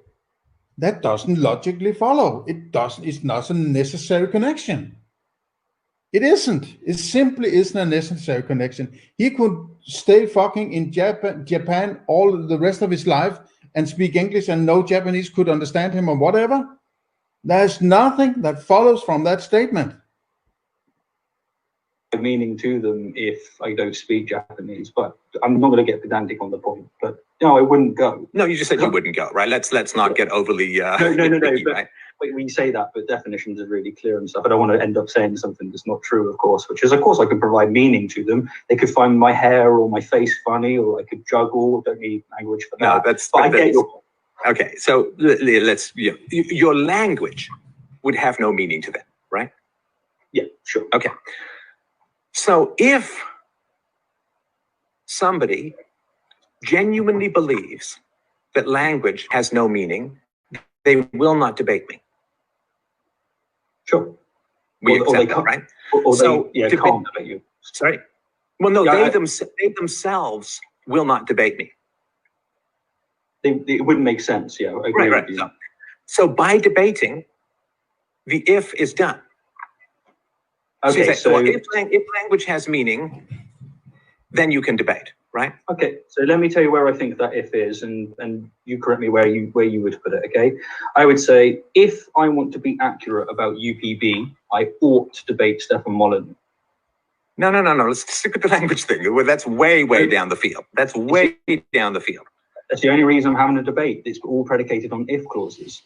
I have no. The if is not eliminated because if you need to say, if you want to debate, you need to use the proper language. Well, if you want to ride a bicycle, you need to jump on top of a bicycle and, do the pedal thing. That if you try to claim that you can't ride a bicycle, but then you are riding a bicycle, doesn't eliminate the need to state an if, that if you want to ride a bicycle, you need to jump on a bicycle and do the pedal thing, right? Rationality rules is completely right. You can't eliminate the if. It's still a hypothetical imperative. We were just right there. We were just right there to solve the issue, right? So let's just stay where we were just being really productive, if you don't mind, just for a sec. So the if is by engaging in debate, you accept that language has meaning. So if you debate, you must accept that language has meaning, because if you don't accept that language has meaning, you won't debate. The very act of debating solves the if. It's embedded in the act of debating. So we're going to have to spell this out a little further. So no, that's good. This is the whole thing, right? When I say I'm going to debate you, one of the premises, of course, is that language has meaning. I'm either convinced of that proposition or I'm not. And it's necessary that I'm convinced of that proposition to engage you. Yes. I agree with you. I need to accept that. And then I can say, if I want to be accurate about UPB, I ought to have a conversation. And it's predicated on the fact that I accept that you exist, I accept the language, etc. That there is no should here. The only shoulds we have are hypothetical, and it's in me. It's not universal. It's just me. I know. I get that. I mean, universal. There are no universals that exist outside of the human mind. I get all of that, right? There's no morality that exists outside of a relationship that we have with each other. There's no scientific method inscribed in the nature of atoms. There's no physical laws in the universe that are written down anywhere except in a book written by human beings. So I get our concepts, our ideas. They don't exist out there in the real world. I get all of that, and if that's where Hume's at, and you can't get these shoulds from the is. I get all of that, right? And that's why I say it's in the act of debating and correcting someone that you're accepting UPB. And so if you've already got one, right? Language has meaning. Now, language has meaning doesn't exist in the universe. It's a concept, right? It's a relationship between you and language and someone that you're talking to. So it's like saying there's no such thing as marriage because marriage is not an umbilical cord that ties two people together, right? I mean, there's no such thing as a forest because the forest is just a concept and the individual trees aren't bounded by a conceptual cloud called forest that you can measure with a spectrometer or something like that, right?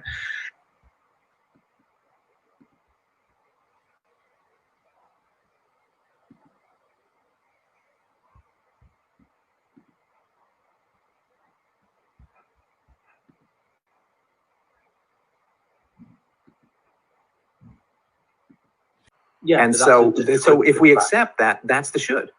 That's the ought. Language has meaning. That's the only way you get to debate, is to accept that. So you can't argue that language doesn't have meaning. That's already off the table.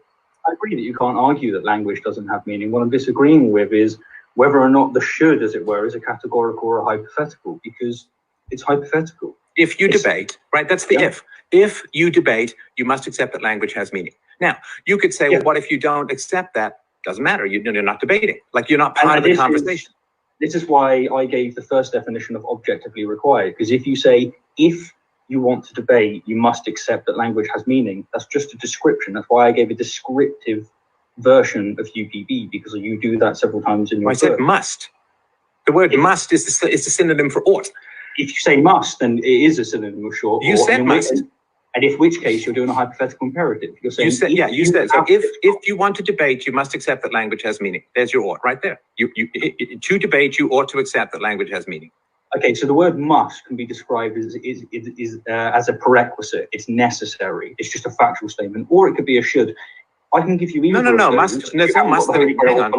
There's no must that exists in the universe. No, I didn't say must exist in the universe. What I'm saying is, if you say something must happen, or if you're going to say for A to happen, B must happen, you can use that as a description in the sense of you're just describing that it's necessary. It's a prerequisite, which is the first definition that I mentioned that you've rejected. That's fair play.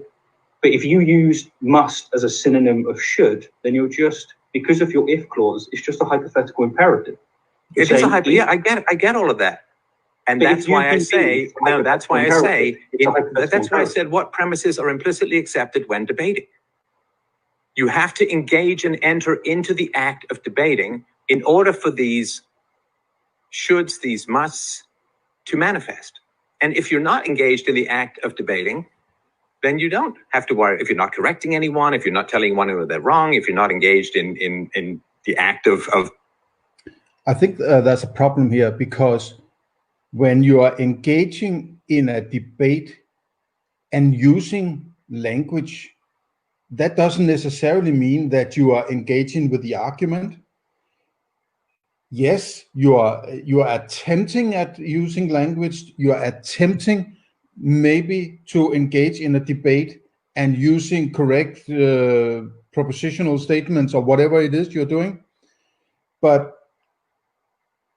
if the argument is that I'm Stefan Molyneux, I'm trying to use this debate, and somebody else comes and tries to debate with me. If that other person tries to debate and I identify that by him or her using language that I identify as meaningful language, no matter what that person says in the argument they propose, they are proving that it is preferable to use language to communicate whatever.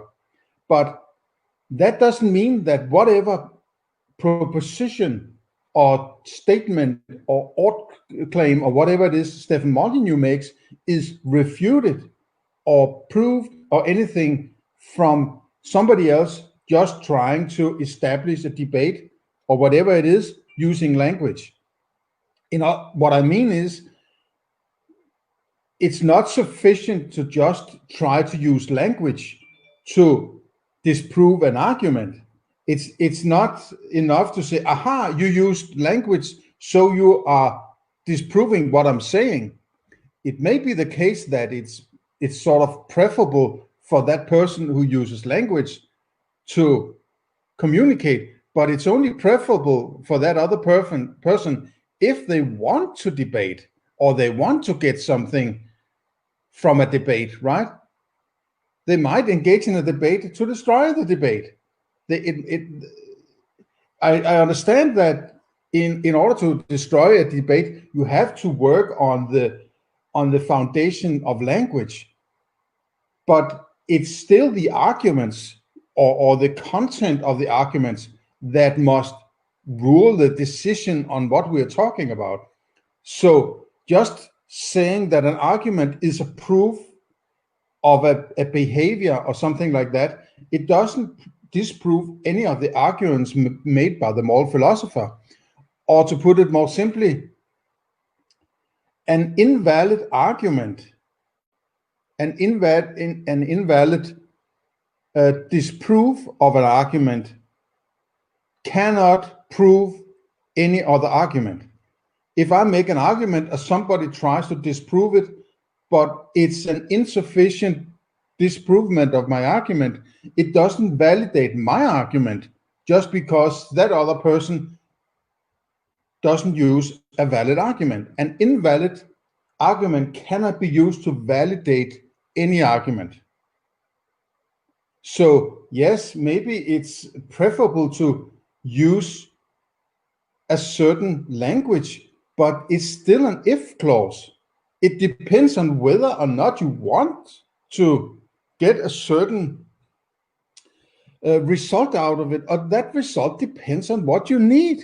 And that need is hypothetical by the person extending the argument. There's no way around it. I completely agree with rationality rules. Polishing the sword of human thought or anything like that, fine. If you're napping, you're not debating, and though you don't have to figure out whether language has meaning, because you can have a baffle-gab combination of Klingon and Hobbit in your dreams, and who cares, right? So it's the moment you step into a correction-based conversation with another human being, boom, all of those ifs and oughts are satisfied. At least the ones we've started talking about, that other people exist, objective reality exists, the senses have validity, and so on. Those are all accepted. All of those are accepted. They don't exist in the universe, but they exist in you participating in the act of debating. I guess to wrap up on this part for now, if you're up for it, and I'll give you the last word on this part. Basically, there's other balls that I want to throw at you, and I don't want to bore the audience with us getting too far bogged into just disagreeing. When I debate with you, I assume lots of things that are contradictory can't be true. So I assume that language has meaning. I assume that reality exists, that you and I inhabit reality, that you and I have a conversation, that language is a useful thing for meaning. I assume all of these things. All of these things are describing facts that are prerequisites, that are necessary for us to have the conversation. But the only way I can say that I ought to have a conversation with you is if I have the categorical imperative of saying, if I want to be accurate about UPB, which I do want to be, I ought to have a conversation with Stefan. What I would say, and what I would try and stress to the audience, that this is not the holy grail of philosophy. It's either just describing what's necessary in order to have a debate, or it's Kant's hypothetical imperative. But I'll give you the last word on this before we move on. Thanks everyone so far for listening, by the way. No, I don't have a last word on that. I mean, as long as we accept that there are a whole bunch of things that we need to conform to in order to have a debate, yeah, that's UPB right there. Now, no, I know you say that you don't, but that's fine. I mean, this will come in a little bit later. Now, is there another topic that you wanted to get to? Because I have my list. No, yeah, I do have another criticism that I think will be good. I'm not 100% on this one, so it'll be definitely good to hear your view on it, as it were. And yeah, if you'd like me to, I'll just get straight to this second ball, as it were. You can consider that the first one. This would be the second. Yeah, go for it. Thanks, man. So either you or I should define what begging the question is. Would you like me to do it yourself? I'm go for it. Whatever. Sure. So begging the question occurs when somebody when the premise. when the conclusion of an argument, begging the question occurs when the premise of an argument is the conclusion. So if I wanted to prove to you, for instance, that the Earth is spherical, and I said, look, premise one, the Earth is spherical, I beg the question, like, it's game over. It doesn't matter that the Earth is actually spherical. It is still begging the question. It's like going into a courtroom and saying, okay, let's assume the guy is guilty and then have a trial. It's like, no, that's what you've got to establish, right? Okay. That's it, man. So one of the most famous examples is presuppositional apologetics. I don't know if any of you, or yourself, or anyone in the audience has had the pain of having to debate a presuppositional apologist, but their argument essentially goes as follows, and they're trying to prove God. They say, look, premise one, logic and argumentation presupposes God. Premise two, arguing against the validity of God demonstrates God. Conclusion, therefore, no argument against God can be valid. It's begging the question because since their goal is to prove the existence of God, their first premise can't be logic and argumentation presupposes God, because it's basically, it's not even basically, it's just straight up including its conclusion in any kind of interaction. And this brings me to your first proof of UPB, which you give on page 40. You say, premise one, the proposition is the concept universally preferable behavior must be valid. That is, to me, clearly begging the question, because if you are trying to prove that UPB exists and your first premise is universally preferable behavior must be valid, correct me where I'm going wrong, but that is clearly begging the question. No, but I then provide a whole bunch of supporting arguments to that. It's not just a statement, right? I mean, there's a whole series of supporting arguments for evidence towards UPB. So I will give the credit to Stefan there. It's plucking some out of slightly out of context and claiming it's a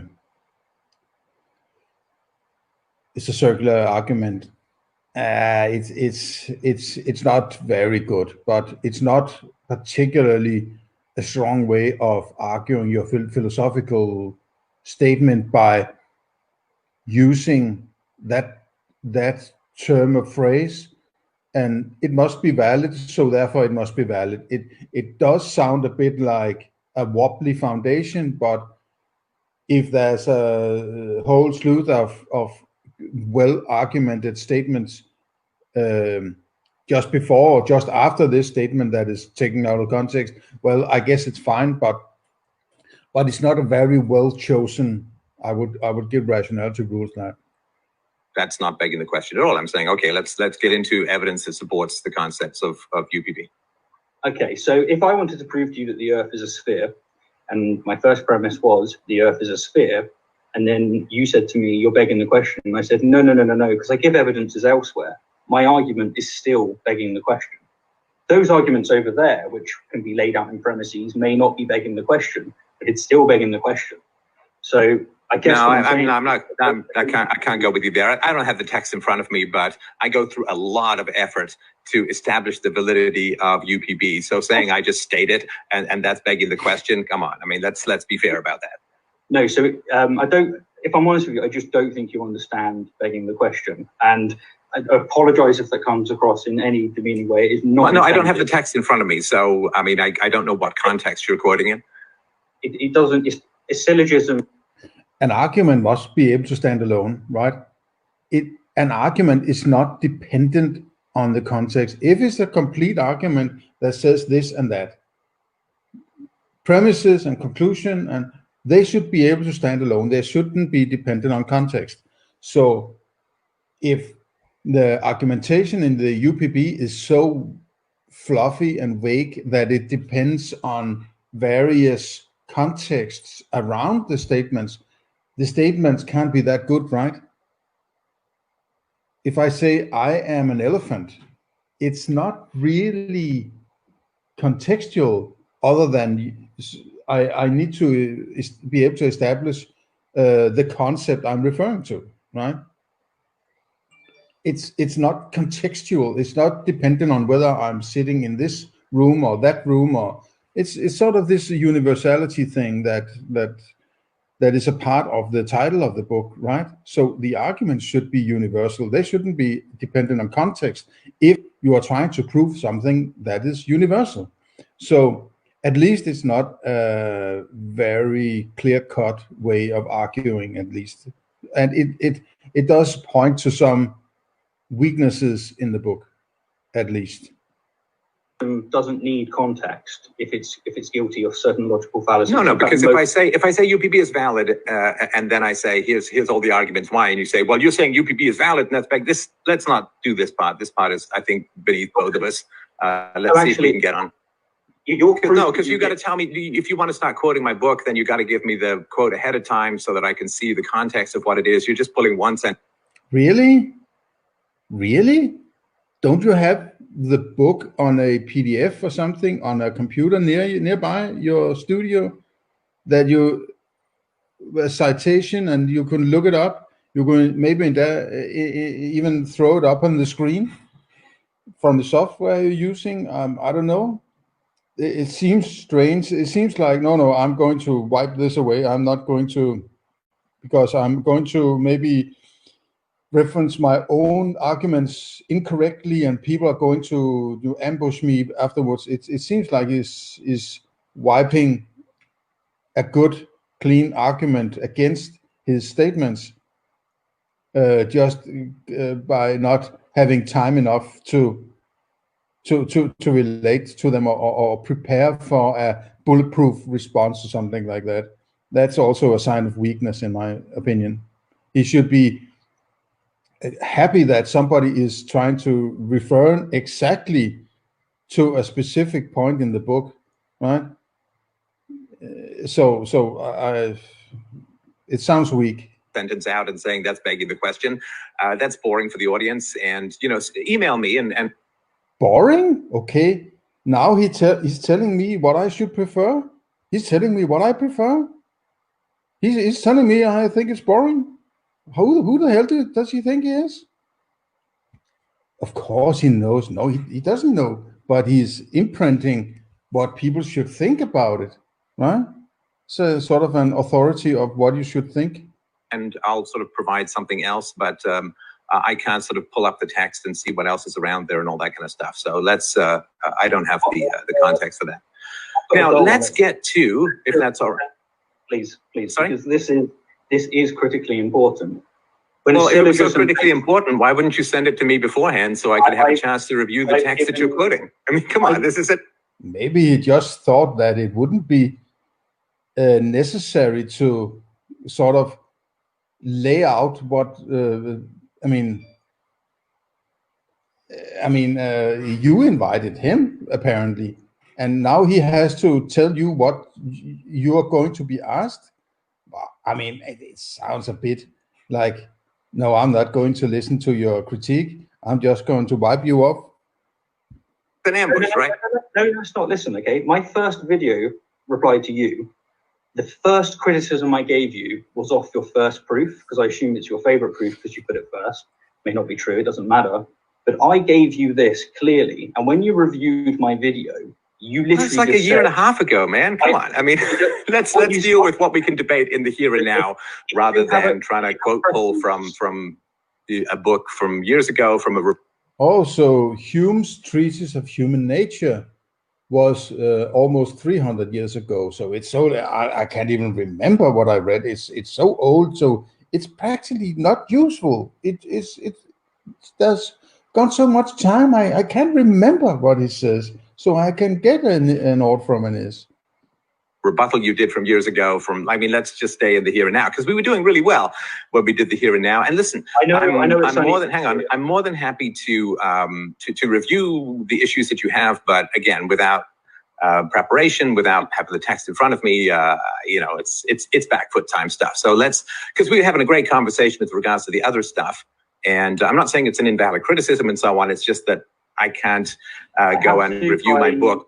So now Stefan is telling him what a good conversation is and a bad conversation.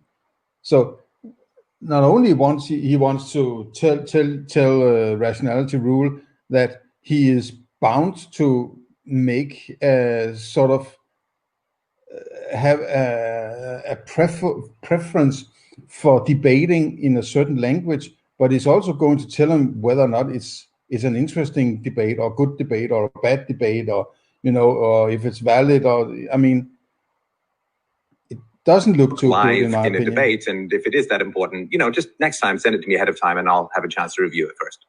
Okay, I'll finish my point on it. I can see you want to move on. It is important that I stress this to people. When a syllogism begs the question, context is actually irrelevant. The reason being for that fact is that syllogisms work in a function. They try to prove something with their conclusion, and it follows from the premises.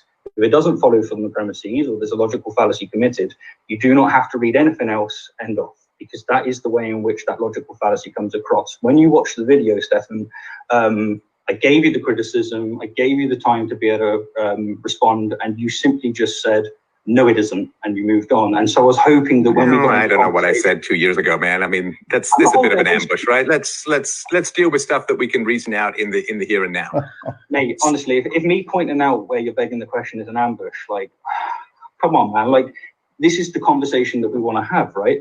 You invited me on. No, but I don't know what the context. This is really boring. Let's do this another time. It's really boring.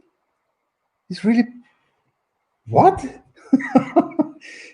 You asked him to come on your show to criticize specific points of your book, and when he's trying to bring them up in a fairly decent and intelligent and honorable manner, you just wipe it up. Hey, it's boring. What? This doesn't look too good, Mr. Molyneux. And maybe you're completely valid, but there's okay, we'll do it another time if that's what you think. There's I don't know what the context is, and I know that I've got a whole bunch of proofs for UPB, and I'm not just assuming that it's true and moving on. Okay, now let's get to. I did have a chance to look at. To skip all of your arguments, by the way. I'm sorry. Do you want me to skip the other 4 arguments as well, where I can point out the logical fallacies? Because basically you beg the question in 4 out of 5 of them, and the 5th one's a non sequitur. I think I could very clearly show it to the audience, but if you feel like I'm ambushing you, let's do that. Let's do that when I have a chance to reread the part of the book that you wanted, and I'd love to do it again. I really would. Let's do that when I have a chance to review the book and see the larger context of the arguments and all that kind of stuff. He's very afraid of being let's ambushed. have a look at. Let me just. That's exactly what people want. They want somewhere to up ambush here. me. I have it in some useful, fashion. All right, hang on a sec here. So I did want to have a look at some of the stuff that you had put out. Now, I'm sorry. I will actually post this in the links below. I was hoping to sort of play these directly, but it doesn't look like this particular piece of software actually does allow me to sort of play you in the background and all that kind of stuff. At least I don't think it does. So I will just read these aspects of things, right? So we've gone through a lot of them, but when you say in the video that you did on my Humean suicide, where you've got me as, I think, Dr. Evil or whatever it is, right? So you say, I'm not saying that being correct is preferable to not being correct, right? So you don't state any preferences for. So now Stefan is wiping off his guest and say, no, it's boring. And then he turns around and points towards one of Rationality Rules videos. Yeah, it may be that it's only 2 or 3 weeks ago, but why does that matter? It's a philosophical discussion. And I mean, if these are the videos back and forth, wouldn't those be a part of what you would focus on, even if it's 1.5 or 2 years ago, the first of them? I mean, it's double standards to just wipe people away. No, I'm not interested. But then rationality rules can do the same. So, and your actions are contradicting the validity of you claiming that what he is going to say is boring. Now you want to do exactly what he does. So is that action not disproving the boredom of the opposite direction just before. I mean, it's unbelievable. Being correct, right? And you say, I'm sorry? Sorry, I thought that you paused to want an answer, but no, I'll let you carry on and then I'll give you the answers. Yeah, so your quote is, when someone corrects Stefan, they are not necessarily implicitly accepting the fact that it would be better for him to correct his error. While it is fair to say that most people accept this premise, that is, they assume that Stefan has the goal of being accurate about UPB, others don't make this assumption. I, for example, don't. When I correct Stefan, I do so because, one, I have the goal of being accurate about UPB, and I know that by publicly expressing a critique, I increase the chances of someone else correcting me, should I be mistaken. And two, I assume that you, the viewer, have the goal of being accurate about UPB. I, however, do not assume that Stefan has the goal of being accurate about UPB because, honestly, I'm not entirely convinced that he does. It's for this reason that I don't tell him that it would be better. There he is, reading out aloud citations from Rationality Rules, just to stay on the track from just before, what he said, and now he's going to attack that. But just before, he didn't allow Rationality Rules to do exactly the same. Who does he think he is? I mean, it's unbelievable. Better for him to change his opinion. I don't, in fact, tell anyone that it would be better for them to change their opinion. Indeed, I don't make any ought claim whatsoever. I exclusively make an is claim. It is the case that Stefan is correct. So your approach is that you don't make ought claims, and you don't tell anyone that it would be better for them to change their opinion, and you don't violate the is-ought dichotomy. Is that correct? So there's a little bit of text before and after that that's relevant, and that is that the word better is like the word greater. It doesn't make sense without a reference. Greater to what? Better to what? Yeah, and this is where the if clause comes in. So the example I gave was, look, Stefan, if you want to win the race, you ought to sprint as fast as you can. However, if you want to rest your broken leg, you ought not sprint as fast as you can. So I do make if and should statements, but I do them by either explicitly knowing that someone has a hypothetical goal, hypothetical imperative, or I implicitly assume that they have the goal. So most people I interlock with, I assume that they have a preference for truth over falsehood on the matter that we're talking about. And so yeah, it's always contingent, and words such as better or greater or even good are always in reference to something. Otherwise, they make no sense in and of themselves. But do you think that the word correct is more objective than something like better? Correct being more objective than better, because correct seems to be in relation to what a describing load of the factual nonsense. state of the I universe. gotta hear that again. It's always contingent, and words such as better or greater or even good are always in reference to something. Otherwise, they make no sense in and of themselves. But do you think that the word correct is more objective than something like better? Correct is more objective than better.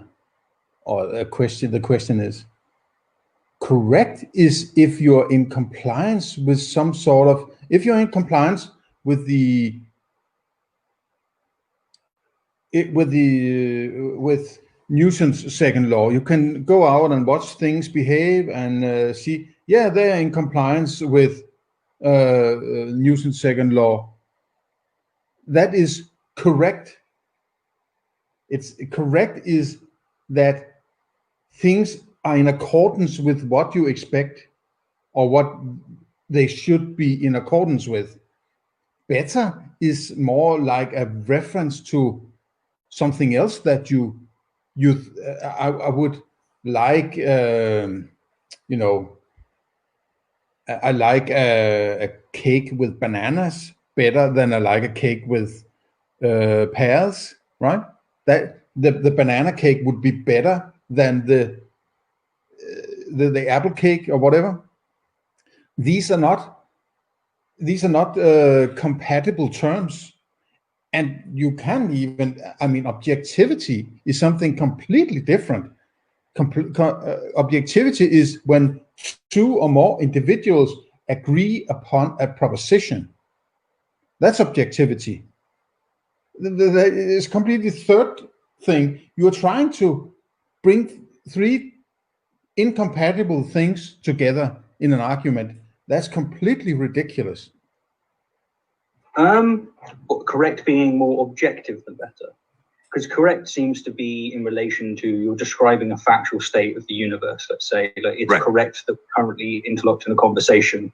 Whereas better is, it necessarily isn't just, to say better, you need an if clause. You need something that has a reference to it. So it would be better for us to be, you know, having the kind of conversation we have rather than arguing rather than getting, you know, like super angry, if we both have the goal of getting to the bottom of this argument. So one of them requires references and context, if you will, and the other one doesn't. Other than assuming the laws of logic, etc.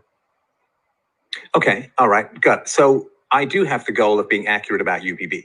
And that goal is very explicitly stated in the book. It's stated in my multiple videos on the subject. It's stated in my debates. So I'm just curious why you think that I don't have the goal of being accurate about UPB when I... Yeah, so one of two things.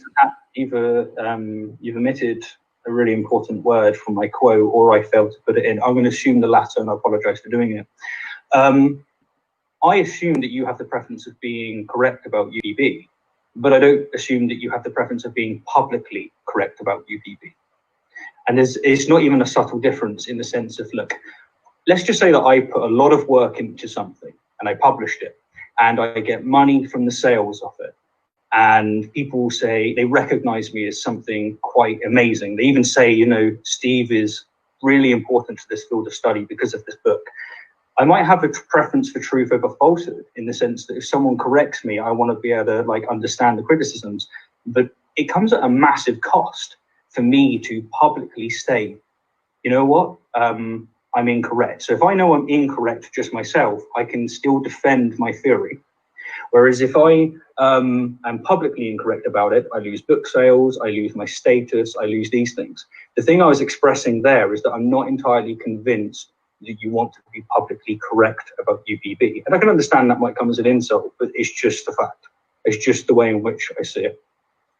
Well, I mean, just for the record, I give away UPB. There really aren't any book sales to speak of. And of course, I have a whole series called I Was Wrong About, you know, X or Y or Z. I've got like, I don't know, a dozen or two dozen videos of public statements correcting errors that I've made, and I know you have the same things as well. So, you know, the monetary incentive is not there. As far as status goes, my status as a thinker is dependent upon me following reason and evidence, not hanging on to something that is incorrect. And I've demonstrated, of course, I think a reasonable capacity, probably more than most, to correct areas where I've made errors in the past. So, anyway, I'm just telling you, I do have the goal to be publicly correct about UPB.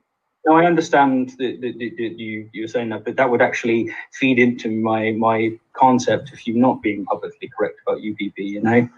And that is that I still think there's a lot of incentives for you not to be publicly correct about UPB. I actually do think that if you lose this, you lose your contribution to philosophy, and you also lose a objective foundation to justify in and of itself libertarianism, etc. I find that UPB bleeds into a lot of your work and justifies a lot of the things that you speak about, and that there is a loss in it. And the biggest reason as to why I'm not convinced that you have the preference of being publicly accurate about UPB is things such as what happened earlier, where you didn't actually want to delve into the begging the question fallacy. Instead, you said, look, man, you're assaulting me. This is an ambush. And I also... Assaulting you? I didn't say you were assaulting me. What are you talking about? Ambush. Sure. Apologies, wrong word. But this is why I'm not convinced. And to be honest with you, who gives a crap what I think, right? But my point is that it's not necessary for me to assume that about you to interlock in a conversation and fulfill my own hypothetical goals. So I do apologize if it comes off offensive to you or anyone in the audience, but I'm perhaps being a little bit too honest. No, nothing wrong with being too honest at all. And listen, I find it tough when you say I'm begging the question and you're bringing in a text that I wrote 12 years ago that I haven't reviewed in preparation. I'm happy to have that conversation. But the 2 points that you brought up was, you know, publicly admitting faults or error and financial incentives. And I'm just saying that those don't particularly exist and there's evidence to the contrary. Okay. So with regards to whether truth has... Well, I don't understand why Rationality Rules needs to take a swing at guessing what his incentives are, what Stefan's incentives are. Why does that matter? I mean, he could have a billion different incentives. You will never get anyway close to understanding or knowing what they are. He may be lying. He might be quiet about them. You have no way of knowing. Value or accuracy has value. That's sort of the big question, and I think that's where you and I kind of diverge, I guess, a fair amount. The reason why I think that you believe that truth has value, right? Because one of the statements that you say, I'm not saying that being correct is preferable to not being correct. It's a little confusing because, I mean, you have videos like 9 proofs of evolution, why evolution is true. In other words, why evolution is accurate to explain biological history, the world, and so on, why evolution is true, and certainly more true than something like creationism, which I certainly agree with you on.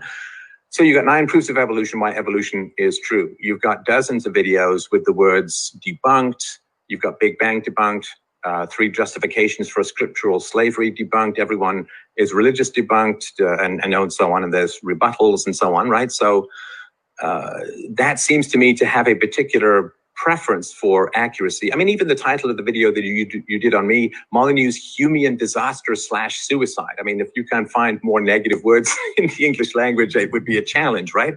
So if I'm incorrect, there's negative stuff. And in one of your videos, The Big Bang Debunked, you say, and hence that's the reason for this video. If you're currently convinced that the universe came into existence from absolutely nothing, then I hope that within the next few minutes, I shatter your conviction because I care about you, right? So I think that's saying that the truth is preferable to error, that accuracy is preferable to inaccuracy. And so that's sort of the positive side. And I'll be real brief here.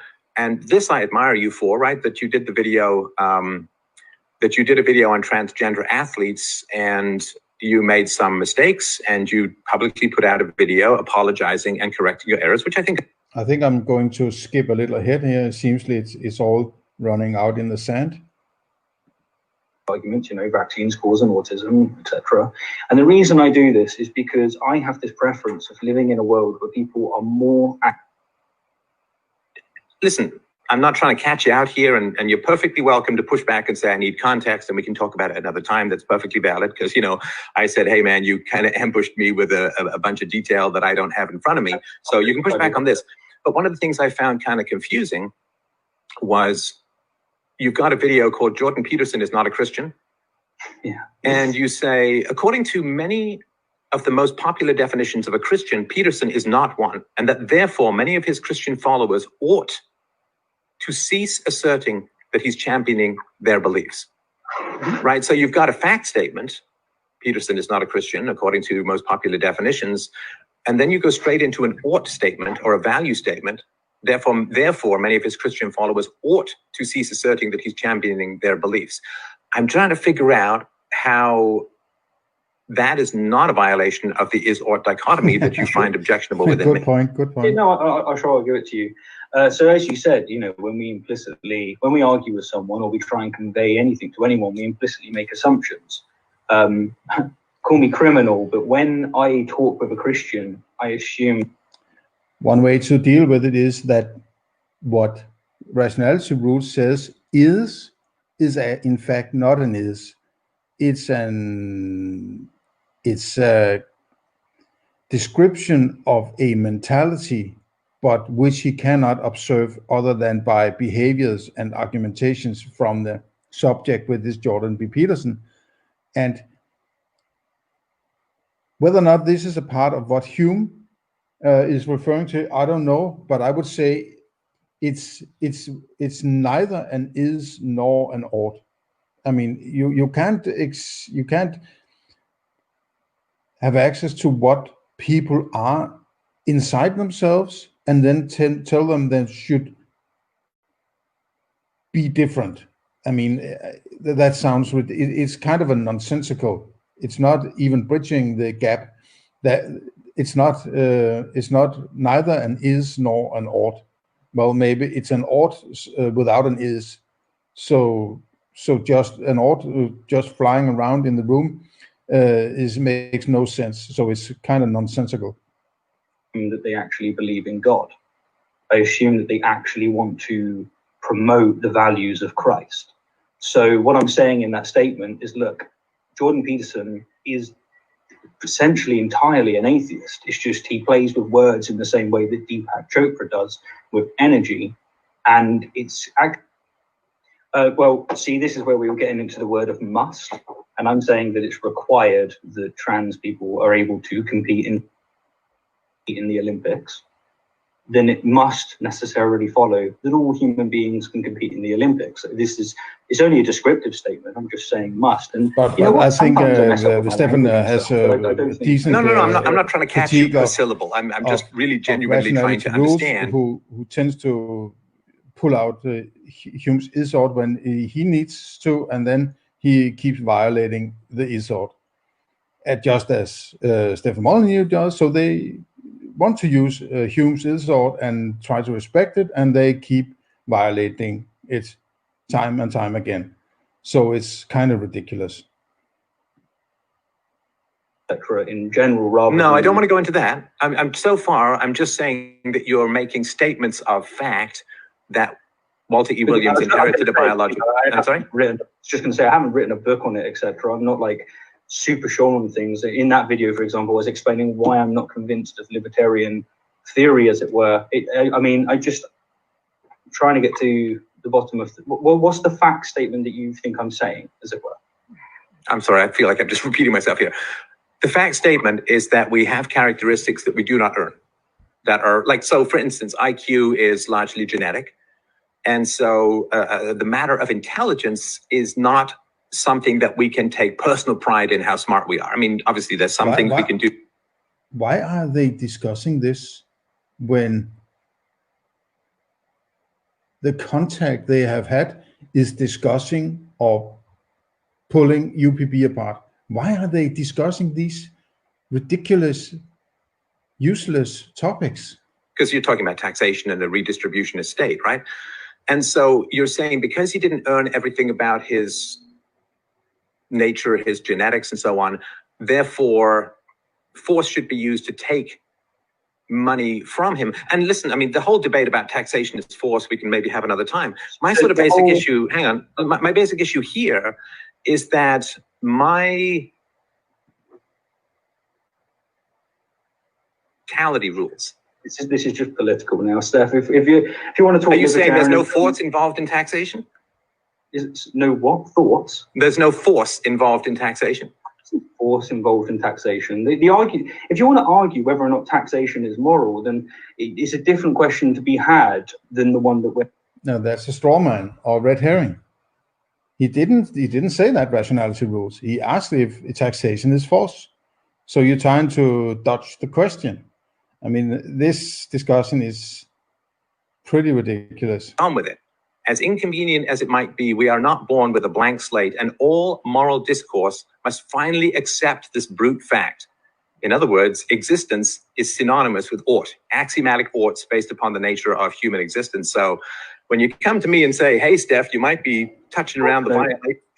Okay, I will round this discussion off.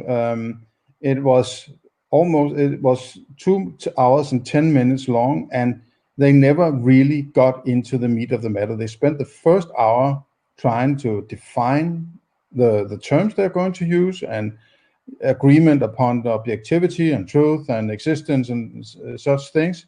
And then half an hour later, Stefan Molyneux dodges the central questions he has, and then they just babble along stupid subjects until 2 hours and 10 minutes have gone. I mean, this is a real disappointment. If this was going to be the debate, the clash of titans or whatever,